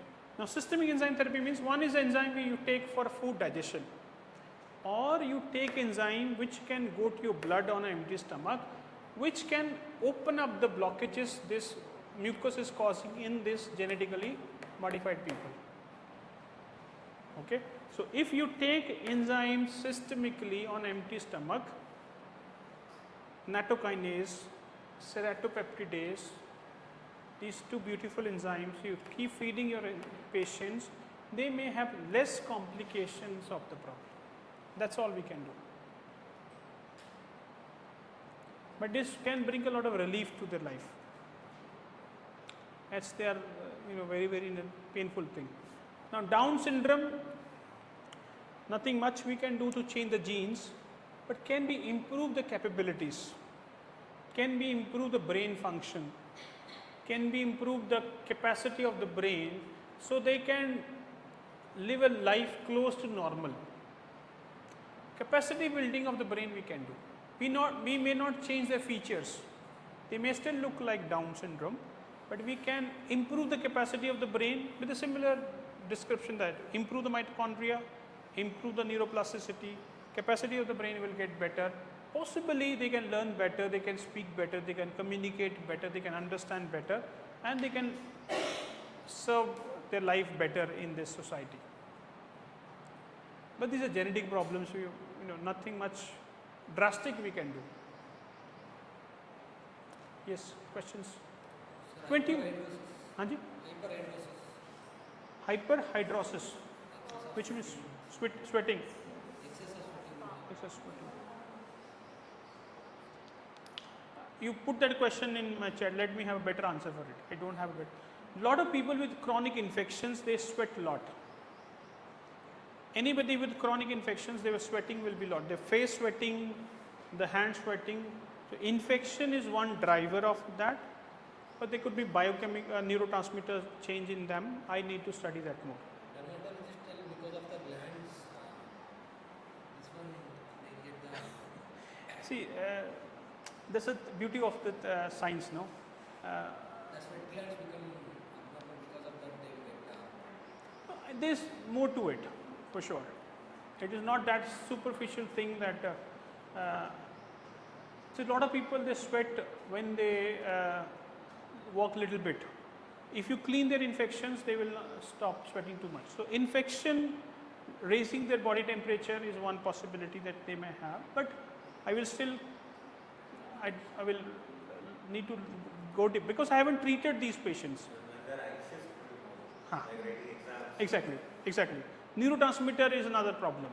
Some imbalance is there in the neurotransmitter which can cause a problem, but we again need to figure out which neurotransmitters are bad and what is causing that bad. You can think about it, sir.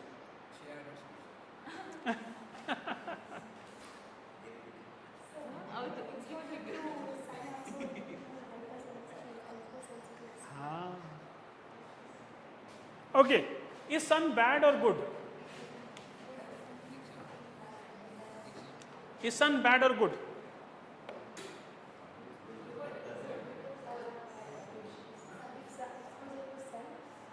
Correct. No problem. That's fair. In other, let's say for a healthy person, is sun good always or any part of the sun which is bad?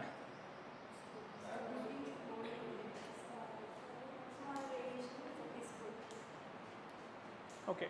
A farmer from the morning till evening in the sun, does he get any cancer? Does he get any COVID? If sun was bad in the day, the farmer should not be there. The animals should die, all the plants should die. They're always under sun all the time, 24 hours, right?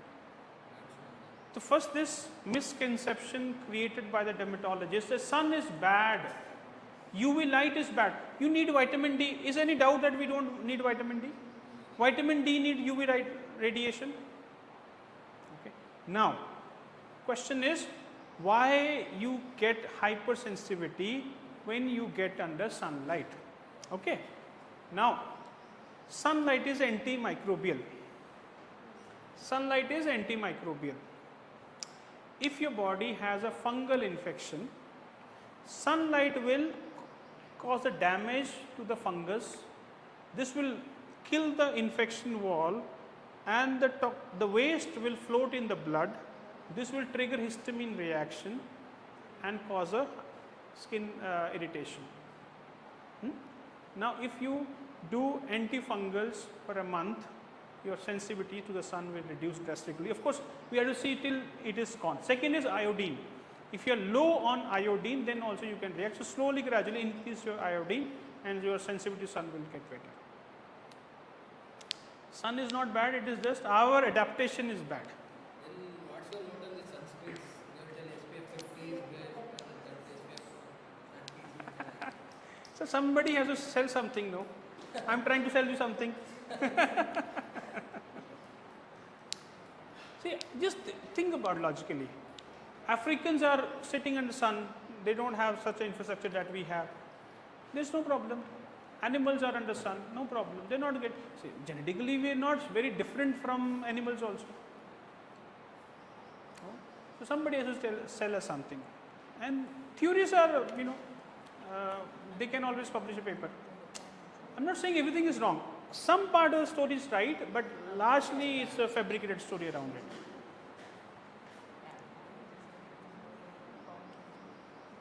Yes, questions? Huh? Cancer? Ayyo. So now, cancer, I want you to learn about this doctor called Dr. Thomas Lodhi.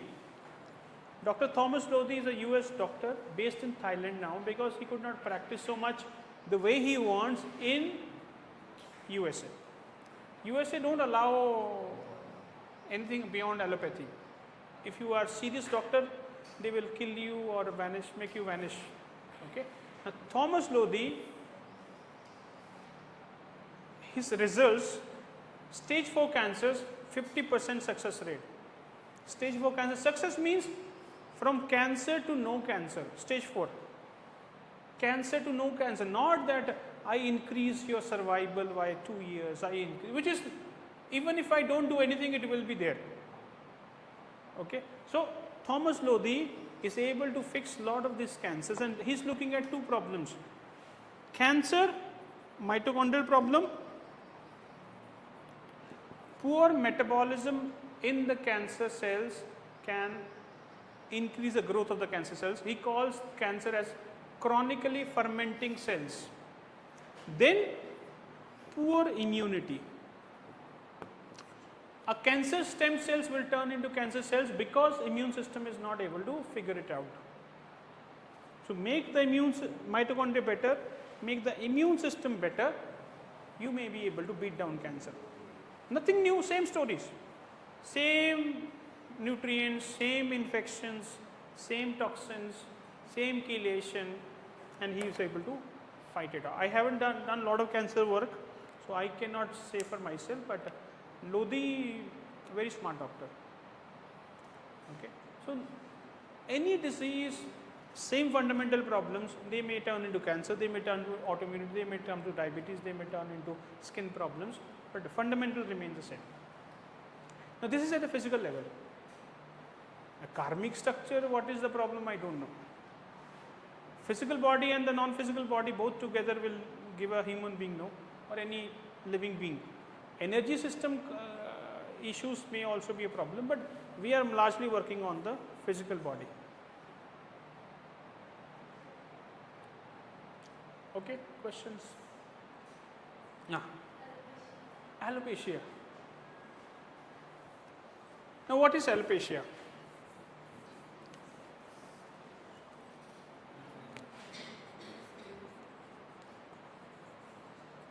Is autoimmunity leading to hair follicle damage. Simple, no? You fix the autoimmunity, damage will stop. Naturally, new follicles will come without you doing anything. You stop the damage, new follicles can come for a young person. Autoimmunity, we discussed. You remove the triggers, immune system will calm down. If naturally they don't come, you can use growth factors. You can, there are some serums available which has growth factors from the stem cells. You can apply on the scalp and they will stimulate the growth factors of new hair follicles can come. The first is the autoimmunity. You calm the immune system down, regulate the immune system, hairs will not fall. If hair follicles has gone, new can come up, or you stimulate the growth of new.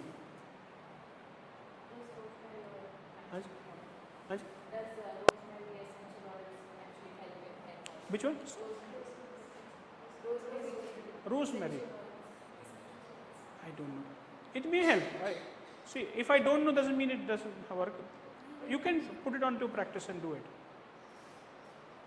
But yes, we give some rosemary to our patients. But this is important.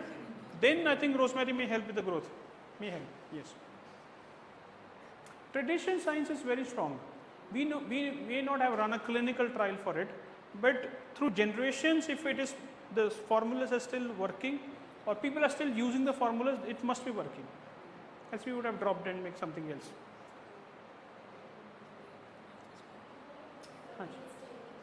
Sorry?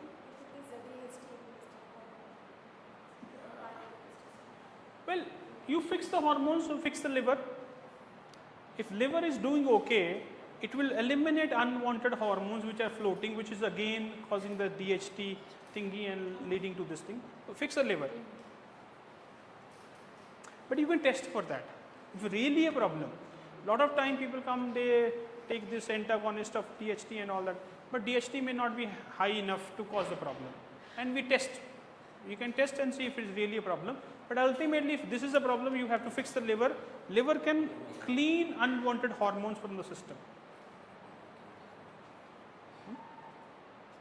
So some females will have high estrogen, high insulin and high testosterone. Okay. What is that you have to do? Fix the liver. Improve the liver and liver will clear the unwanted hormones.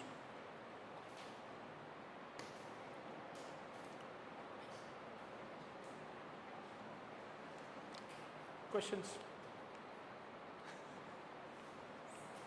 Yeah.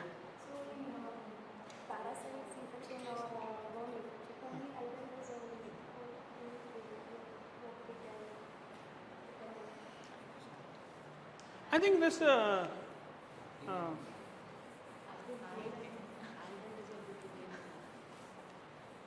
parasites, I think clove oil is good,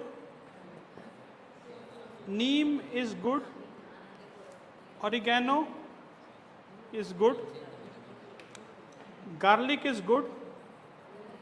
Nowadays some people are saying this papaya seeds.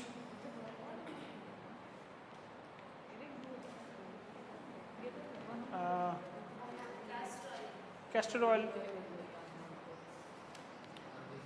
So this is natural prevention. Okay, we don't know how much is the problem, but we want to do some level of cleanup in the body. You can do that. Okay, but in high dose of these, intermediately, yes, probably 2 weeks of this, 2 weeks of this, 2 weeks of this, 2 weeks of this, like that. Okay, but when you sorry. For example, neem you can go 1 gram after food twice daily for 4 weeks. 1 gram to in a day 2 grams. Oregano 1 capsule. Oregano is an essential oil. It is tiny capsule. I don't know how much it is there, but a tiny capsule it is useful. Garlic you can go up to 1 gram to 2 gram in a day. This I don't use much, so I don't know. But then. But these 3 you are practicing, so you are giving for your clients. This one, yes. Powder. neem powder. Capsules are there. No? For example, Patanjali has a tablet called Arogya Vati, which is neem, giloy, tulsi, 4 tablets in a day. So in 2 weeks of time span, you are getting results for elimination of parasites. So it depends on the problem. Autism, one of the primary driver of autistic symptoms is parasites. But the severity is such that I have to use antiparasitics for months and years. So albendazole, that Albenda, fibenda, mebenda, praziquantel, nitazoxanide, tindazole. For months and years I have to use them. But if it is more prevention, use little anal itching, little bloating, little this, little that, you do that, a patient is settled, job done. See, it's not that you can eliminate it completely, but you can eliminate to the point it is not a troubleful thing. But a patient with psoriasis, for example, some 15 years of psoriasis the patient has, shedding the skin like anything, and eosinophils are 16 or 30, then it will be a long journey to clean them out.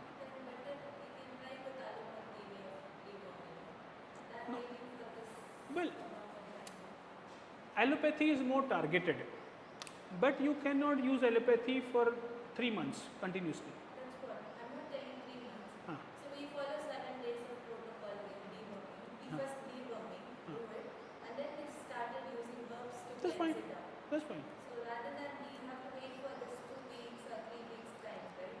So this funny and all this.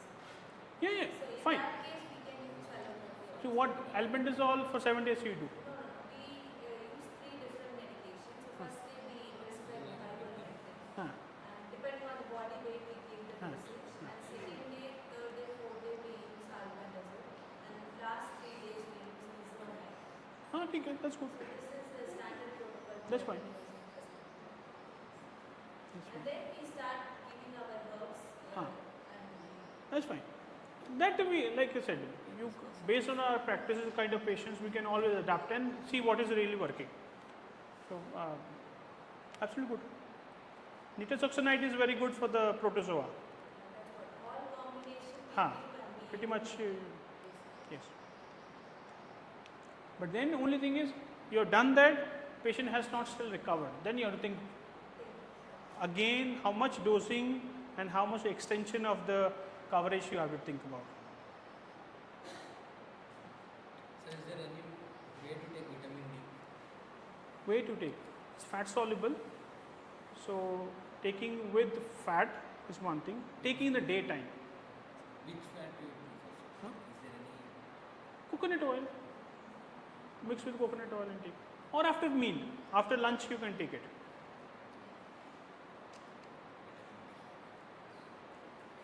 After lunch, a lot of the time vitamin D is given after dinner or before sleep. It can disturb your sleep. It's day hormone. You need it in the day. Symptoms of bacteria, fungus, and parasites. Ah. Differentiated. Well, then there's a lot of overlap. But let's say somebody is strong on parasites. Their problems will be more in the evenings. Bloating is more in the evenings. As the moon becomes more stronger, they may have more anxiety, they're more agitated, they get hungry, they don't sleep well, they're always turning, tossing in the bed, parasites. Fungal is more sugar cravings, more itching, histamine problems, discharges, this nasal drip, fungal. early morning sneezing. Fungal is problem.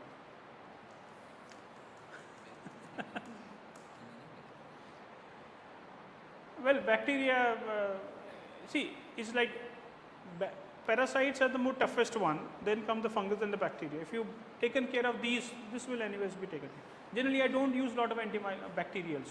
I use more antifungals and antiparasitics, and half the problem is taken care. But then microbiome testing can give you better idea what are we dealing with. ठीक है, I'll let you go. I hope It was useful. And also, I think now you have a WhatsApp group. Now, I plan to talk about diabetes and thyroid in the next meet whenever we meet. But if you have any suggestions, I want to get deeper to the cause of the mechanism of the diabetes and thyroid, more into discussions than the slides. Okay, slides are done, no more slides. We more want to discuss it so that you fundamentally understand what's happening with the diabetes and all that, so that we can choose the right kind of drugs and guide our people and the right therapies and things like that. But beyond that, whatever for next session you want me to focus on, we can take your topics also. Ultimately, whatever we are trying to do, it should add value. Right, Harish sir?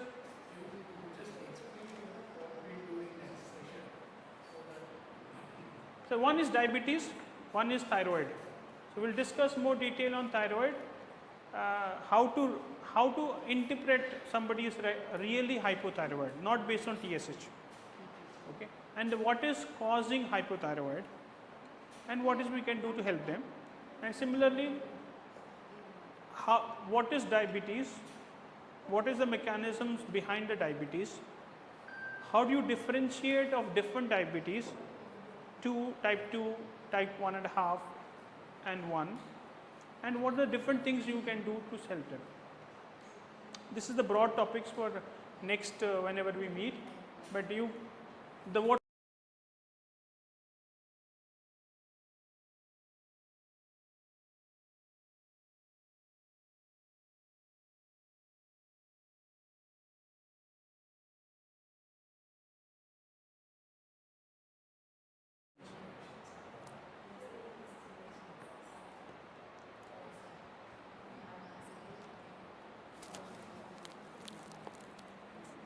but you can tell me what is your sort of your problem statement, and we can look at that also.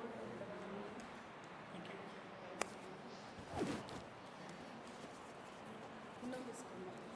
Well, we are good to go. You can have your food. Stop,